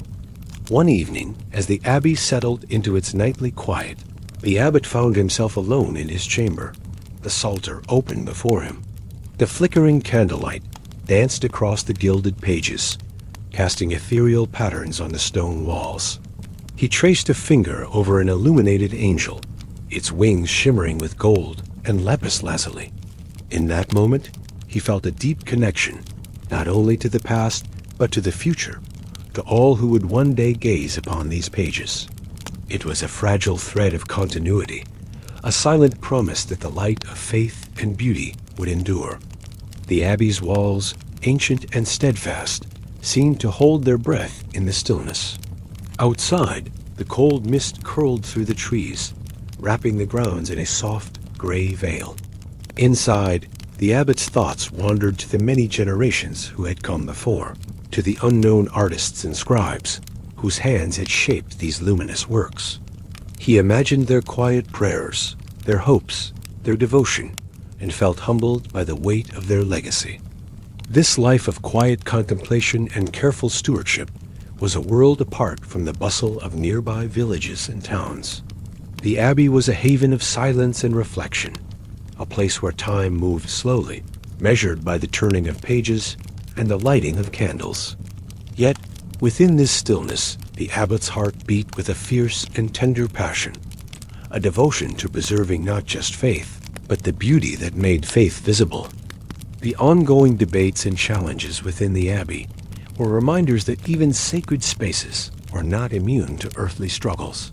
Balancing the practical needs of the community with the desire to preserve art and history required wisdom and patience. The abbot often found himself caught between these worlds, navigating the subtle tensions with gentle resolve. His leadership was marked by quiet strength, a soft authority that inspired trust and respect. In the cool mornings, as the abbey awoke and the first light spilled through stained glass, the abbot would walk through the halls, pausing to gaze at the manuscripts resting in their protective cases. Each one was a testament to human creativity and divine inspiration, a fragile bridge between the earthly and the eternal. He felt a profound sense of responsibility to care for these treasures, to protect them from harm, and to ensure that their light would continue to shine for generations to come. The candle boy, unaware of the intricate politics and passions surrounding the manuscripts, continued his silent service, carrying light through the dark corridors. His world was simple and immediate, marked by the tactile experience of wax and flame. Yet, in some small and unseen way, his role was intertwined with the abbots. Both were guardians of light, each in their own way, preserving the delicate balance between darkness and illumination. And so, the abbey settled once more into its slow, sacred rhythm. The abbot returned to his manuscripts, his hands steady and sure as he brushed gold leaf onto a tiny, intricate border. Outside, the cold night deepened, and the soft glow of candles flickered against the stone walls, a gentle promise of light amidst the darkness. The abbot's chamber was a sanctuary of quiet light and shadow, where every object seemed to hold a story. The wooden shelves, worn smooth by time and careful hands, cradled volumes that bore the weight of centuries. Their leather bindings were cracked, gold leaf faded, and vellum pages slightly curled at the edges.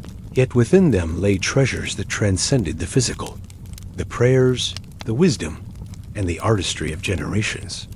It was here, in this stillness, that the abbot spent many hours alone, a custodian of fragile histories and delicate beauty. You might imagine the gentle flicker of candlelight casting long shadows across the walls, a soft, golden glow illuminating the gold edges of the manuscripts. In this quietness, he found a refuge from the harsh world beyond the abbey's stone walls. His love for these sacred texts was more than mere admiration. It was a devotion that bordered on reverence. Each book was a miracle, a testament to human patience and divine inspiration intertwined. The abbot would carefully turn each page, mindful of its fragility, as though touching the parchment might bridge the centuries. He knew the hands that had scribed the words, the monks who had labored in silence, their quills dipping into ink made from soot and berries, their brushes painting delicate flourishes with pigments ground from rare minerals. The weight of their dedication settled softly on his shoulders, and in return, he vowed to protect these precious relics, even when it meant difficult choices. Yet the monastery was not without its tensions. The abbot's passion for illuminated manuscripts sometimes clashed with the austere values held by other monks. Many saw the gold leaf and intricate illustrations as distractions, luxuries that detracted from the simplicity of their spiritual pursuits. The abbot understood their concerns, but held firm to his belief that beauty was a form of worship. The shimmering pages were more than decoration. They were windows into the divine, reflections of the heavenly light that all monks sought. In the flickering candlelight, the gold seemed to pulse softly, like the heartbeat of faith itself. One particular manuscript had become the center of an ongoing debate within the abbey. It was a newly acquired psalter, lavishly adorned with gilded initials and miniature scenes that depicted saints and angels in radiant hues. The cost had been significant, requiring the abbey to forego some much-needed repairs and supplies. Brother Eugen, the treasurer, voiced his concern with quiet pragmatism, reminding the council of their limited resources. "We must consider the needs of the many, not the desires of the few," he said, his tone measured but firm. The abbot listened patiently, acknowledging the wisdom in the words, yet his heart remained steadfast. He saw the Psalter as a beacon, a source of inspiration that could uplift the entire community. The process of caring for these manuscripts was meticulous and slow. Restoration required patience and skill. The abbot often worked alongside Brother Mathis, a monk whose steady hands and deep knowledge of calligraphy made him invaluable. Together, they would carefully clean each page, remove traces of dust and mold, and repair tears with delicate patches of vellum. The gold leaf, fragile as a butterfly's wing, was reapplied with painstaking precision, a dance of brush and gilder's tools. The room was filled with the soft sounds of their labor, the rustle of parchment, the gentle tapping of tools, the whispered prayers for guidance and preservation. Outside, the abbey's daily rhythm continued with gentle steadiness. The candle boy moved silently through the halls, carrying his bundles of wax, lighting lamps that flickered softly in the morning and evening shadows. The monks chanted their offices, their voices weaving through the cold air like a soft, sacred thread. A contrast between the humble tasks and the abbot's quiet obsession with precious manuscripts created a subtle tension within the walls, a reminder of the delicate balance between devotion and earthly concerns. On rare occasions, the abbot would allow a select few monks to view the manuscripts, guiding their fingers over the gold and ink, encouraging them to see beyond the words to the beauty that carried the spirit of their faith. These moments were gentle acts of sharing, invitations to connect with a legacy that transcended time. The monks, often surprised by the richness and depth of the art, would whisper their gratitude and wonder. For some, it was a revelation, a spark that deepened their own devotion. Yet, the abbot's fascination was not without its risks. The precious materials attracted unwanted attention, and rumors of the abbey's treasures began to circulate beyond the cloister walls. There were whispers of theft and intrigue, of greedy eyes coveting the gold and pigments. The abbot took measures to protect the manuscripts, reinforcing locks and restricting access. He entrusted only the most trusted brothers with keys and responsibilities, a heavy burden that weighed on him with quiet solemnity. One evening, as the abbey settled into its nightly quiet, the abbot found himself alone in his chamber, the Psalter open before him. The flickering candlelight danced across the gilded pages, casting ethereal patterns on the stone walls. He traced a finger over an illuminated angel, its wings shimmering with gold and lapis lazuli. In that moment, he felt a deep connection, not only to the past, but to the future, to all who would one day gaze upon these pages. It was a fragile thread of continuity, a silent promise that the light of faith and beauty would endure. The abbey's walls, ancient and steadfast, seemed to hold their breath in the stillness. Outside, the cold mist curled through the trees, wrapping the grounds in a soft, gray veil. Inside, the abbot's thoughts wandered to the many generations who had come before, to the unknown artists and scribes whose hands had shaped these luminous works. He imagined their quiet prayers, their hopes, their devotion, and felt humbled by the weight of their legacy.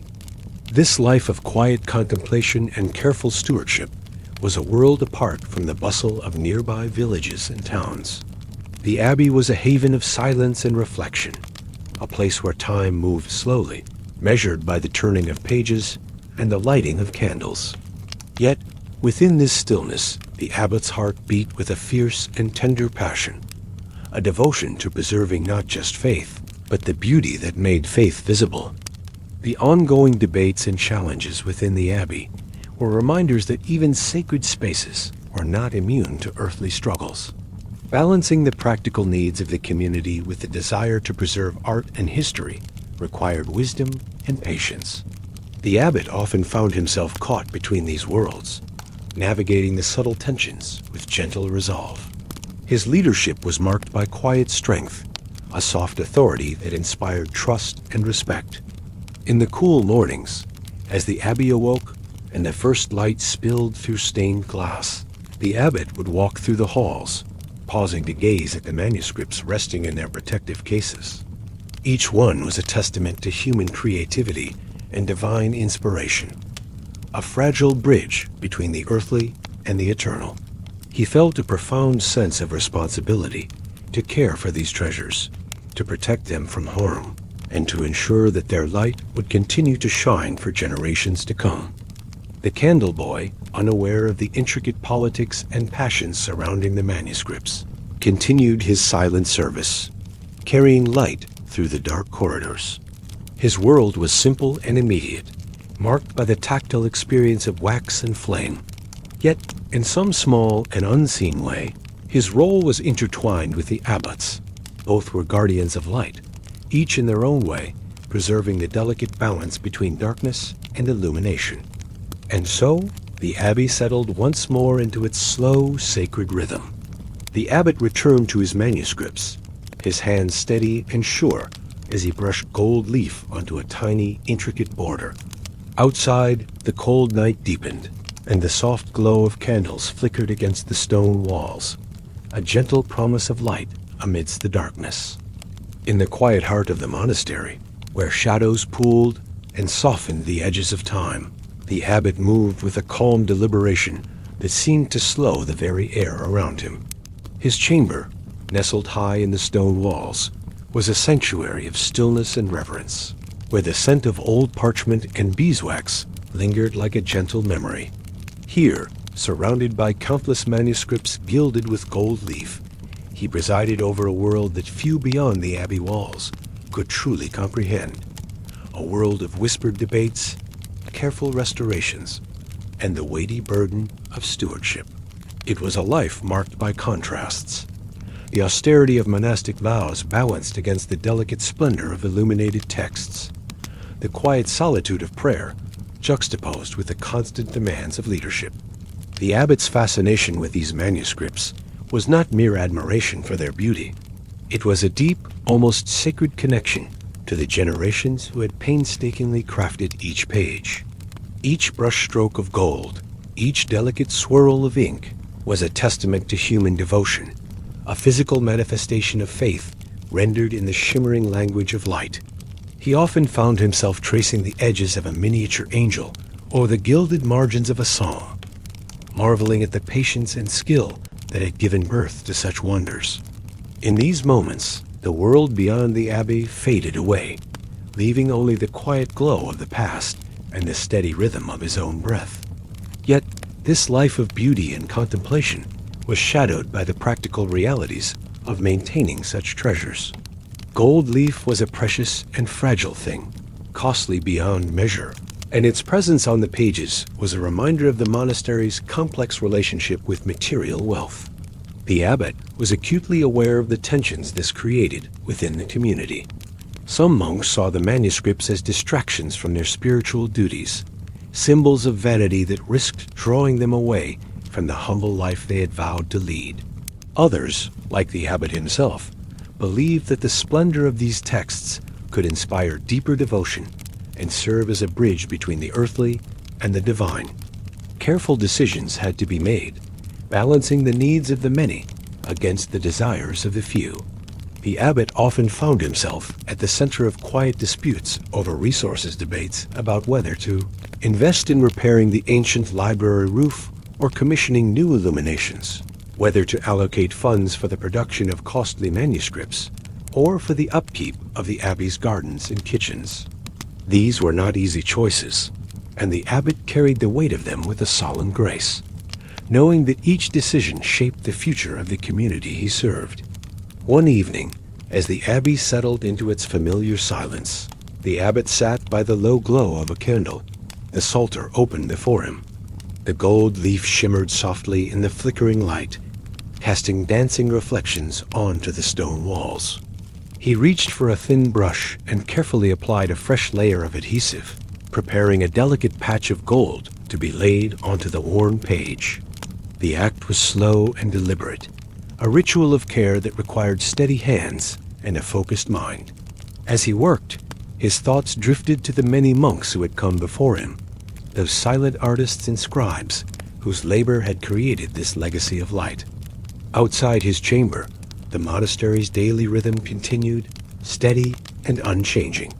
The candle boy made his rounds, lighting lamps in the dusky corridors, his small hands steady despite the chill in the air. The monks chanted their prayers, voices rising and falling like the gentle tide. The abbot's world was intertwined with these simpler lives, though separated by the layers of responsibility and knowledge that came with his office. He often pondered the delicate balance between humility and authority, between the demands of leadership and the quiet call to spiritual service. In moments of solitude, the abbot would wander through the dimly lit library, running his fingers along the spines of books that seemed to hum with the weight of centuries. Each manuscript was a treasure, a fragile vessel carrying the wisdom, hopes, and prayers of countless souls. The gold leaf that adorned many of these pages was more than decoration. It was a symbol of light piercing darkness, a physical echo of the divine that inspired all who beheld it. He felt a deep responsibility to protect this heritage, to ensure that it would survive the ravages of time and neglect. The abbey's treasures were not without their risks. Stories circulated among the monks of stolen pages and secret trades, of the occasional disappearance of a precious leaf or miniature. The abbot took these threats seriously, tightening security and entrusting only a few trusted brothers with access to the most valuable volumes. The weight of guardianship pressed heavily on him, a silent burden carried beneath the folds of his robe. Despite these challenges, the abbot's love for the manuscripts never wavered. He saw in them a reflection of the monastery's soul, a mirror of its faith and aspirations. The gold leaf that caught the candlelight was like a whisper from the past, a reminder that beauty and devotion were intertwined in an eternal dance. He often thought about the hands that had crafted these pages, monks hunched over their desks in candlelit rooms, quills dipping into ink, brushes carefully applying shimmering gold. Their patience and skill had given birth to something timeless. The abbot's own writings, penned late at night by candlelight, were humble in comparison, but carried the same spirit of reverence. He carefully recorded the history of the abbey, the changes in leadership, the arrivals and departures of monks, the acquisitions of new manuscripts. His hand was steady, his script neat, each word a link in the chain of memory that bound the community together. He knew that these records, too, would one day be preserved, studied by others who sought to understand the quiet lives within these stone walls. Outside, the world beyond the abbey was changing. The rise and fall of kingdoms, the shifting alliances and wars, felt distant and unreal to those within the cloistered peace. Yet, the abbot was not blind to these tides. He understood that the monastery existed within a larger web of politics and power, that its survival depended on careful diplomacy and prudent stewardship. The gold leaf on his manuscripts was a silent testament to this delicate balance, a symbol of wealth and sanctity, of the sacred and the worldly entwined. In the soft glow of dawn, the abbot would often stand at the window of his chamber, watching the light spill over the rolling hills and ancient forests beyond the abbey walls. The mist would curl and rise, softening the landscape into a dreamlike haze. He found comfort in these moments of quiet observation, a reminder that the world, in all its complexity and change, moved with a rhythm beyond human control. And within this vast unfolding, the monastery was a small but steady beacon, a place where light was kindled and tended, where the fragile glow of faith and beauty was preserved against the darkness. As the seasons turned, the abbot's days were marked by the steady rhythm of care and contemplation. The manuscripts received his devoted attention, each restoration a gentle act of love. The gold leaf shimmered under his touch, fragile and radiant, a silent prayer made visible. He felt a kinship with the candle boy, whose humble service brought light to the shadows, for both were keepers of illumination in their own ways. And so, Within the quiet sanctuary of the abbey, the abbot continued his sacred task. The flickering candlelight illuminated the gilded pages, casting a soft glow that seemed to hold the past and future in delicate balance. The weight of history and faith rested gently on his shoulders, carried with a quiet grace that spoke of devotion deeper than words. The abbot's study was a chamber of hush and shadow, a room where silence seemed deeper, older, more expectant. In that softly echoing space, the light of a single candle illuminated a carved wooden desk scattered with pages of vellum, ink pots, and golden leaf curled at the edges like the petals of a flower wilting in slow motion. The wax burned quietly, shedding its warmth upon worn surfaces. Outside, the wind traced invisible fingers along the tall, stained glass windows, whispering through the stones as if to remind the man inside that the world beyond was never fully still. Within, however, the abbot moved in a rhythm of thought and quiet administration, tending not to the wax and fire like the candle boy, but to matters of scripture, discipline, and wealth. His life was different, seemingly grand, yet weighed with invisible burdens. There is a perception, perhaps from the outside, that those in positions of monastic power live lives of serenity and learned detachment, untouched by the daily discomforts of physical labor. To some extent, this was true. The abbot's robes were finer thick wool trimmed with silk, dyed with costly herbs, and his meals a touch more generous. He sat on cushions, drank wine brought from nearby vineyards, and consulted with visitors in rooms that had windows, tapestries, and the occasional gilded cross. Yet this comfort was not freedom. It was ritual too, just of a different sort. For with every added luxury came expectation, weight, and a silent, pressing responsibility to preserve not just the soul of the abbey, but its coffers. Gold leaf manuscripts passed beneath the abbot's fingers like holy relics and financial ledgers all at once. These pages meticulously illustrated by scribes who labored for weeks on a single initial were more than devotional art. They were assets, signs of prestige, tokens to be offered or traded, stored or shown. To own a manuscript adorned in real gold was to hold a shimmering testament to the abbey's cultural and spiritual capital. And yet, they were also a risk, too precious to use freely, too holy to hide away, too costly to produce in abundance. The abbot lived in tension with these contradictions, his days marked by questions that had no clean answer. Should this page be completed or preserved as it is? Is it wise to use the last of the gold on a psalter no one may read aloud? How many hours of candlelight burned down by the candle boy's unseen hand did it take to illuminate just one word? In councils, the abbot sat in stillness, listening to concerns not of sin but of timber supply, of wax shipments delayed by snowed-in passes, of a visiting bishop's displeasure with the quality of ink used in a ceremonial letter.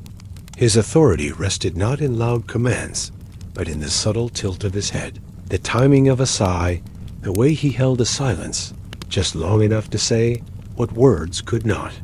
And when all had left the room, the problems remained resting like folded cloaks upon the chairbacks, waiting for him to lift them again. He rarely slept through the night.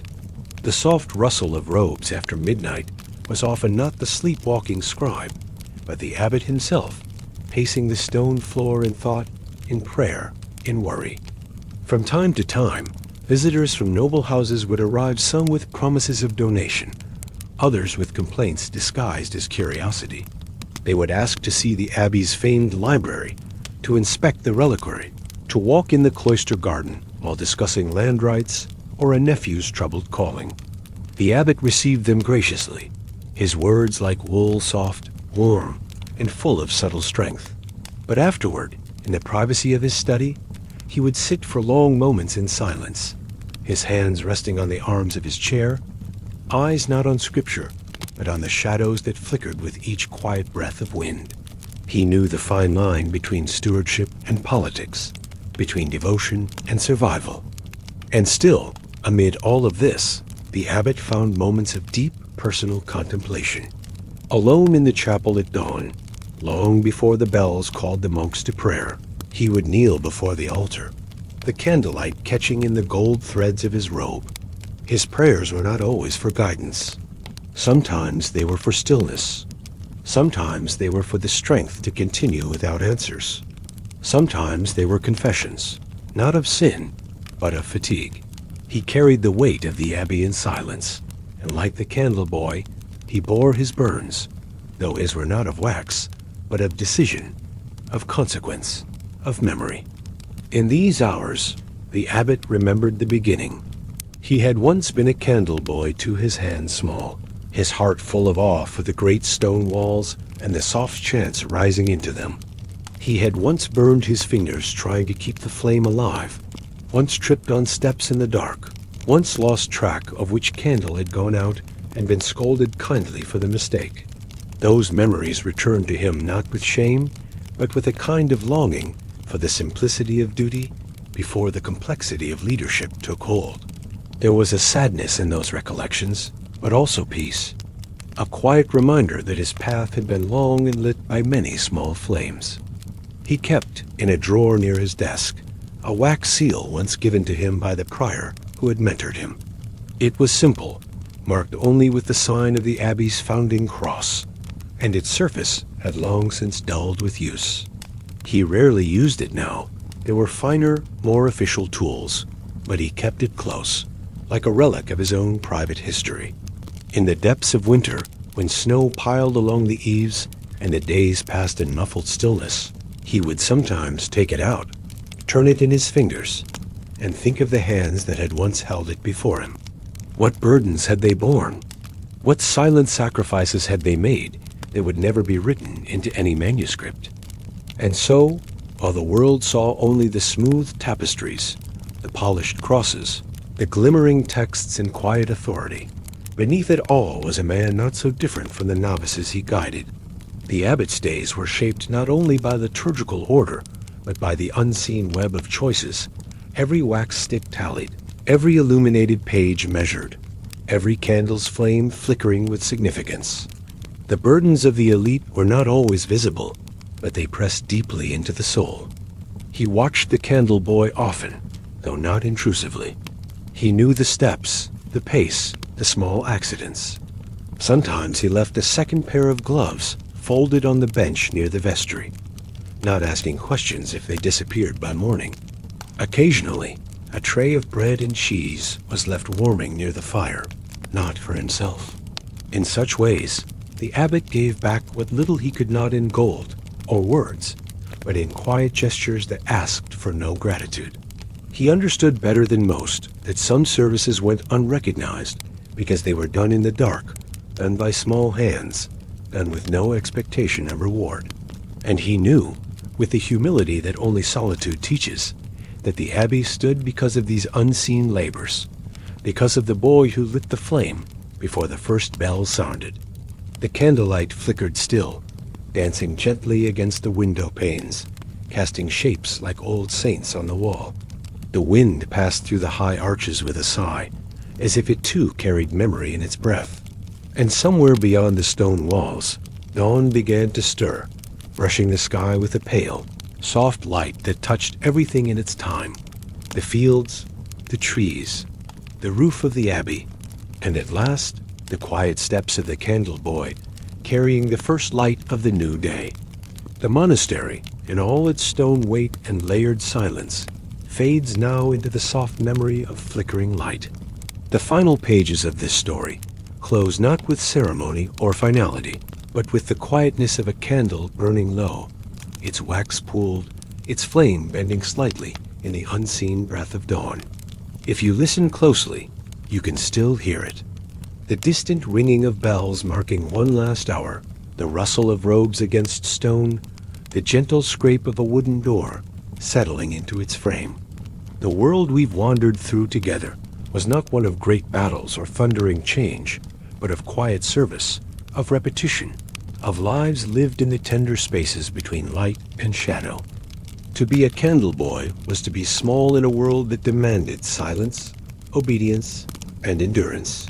His work lit the pages that monks read, warmed the ink that scribes dipped their quills into, and softened the dark corners where prayers were whispered.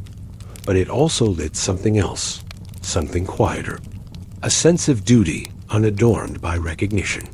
A kind of light that survives without applause.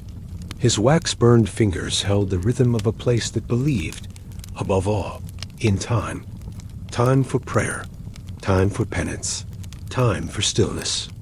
The monks he served, each shaped by their own sorrows and hopes, carried the weight of belief in different ways. The scribe who wrote in his sleep, leaving behind hymns half-formed and pages strangely blank. The old monk who once lit a forbidden's flame, never knowing that his mistake would echo in warnings for generations. The abbot, cloaked in dignity and quiet grief, burdened by golden pages too costly to read.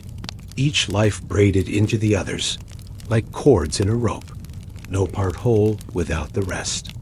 And you, listening now, have followed that cord deep into the corridors of a place that no longer stands in stone, but still breathes in story. You've walked alongside the boy who woke before the sun, who watched his reflection ripple in pools of spilled wax, who bore his small role with reverence, even when no one spoke his name aloud. You've stepped into rooms where nothing changed quickly, but where every detail mattered, the way a candle guttered, the rhythm of footsteps on wet flagstones, the subtle shift in a chant at midnight. Maybe some part of you remembers that rhythm now, even as your thoughts begin to soften, as the flame inside your own awareness dims gently. Maybe there was a moment that stayed with you, a single image or sensation, like the smell of beeswax in a cold chapel, or the hush that follows a finished prayer. If you're still listening, I'd love to know what part stayed with you. But if your eyes have closed, if your breath has slowed, then the candle boy's work is done, not with fanfare, but with peace. The monastery never asked for much. Only that time pass slowly, that light be tended with care, and that the quiet between words be honored like a hymn. Good night, gentle listener. May your dreams be soft, and your thoughts, for now, at rest.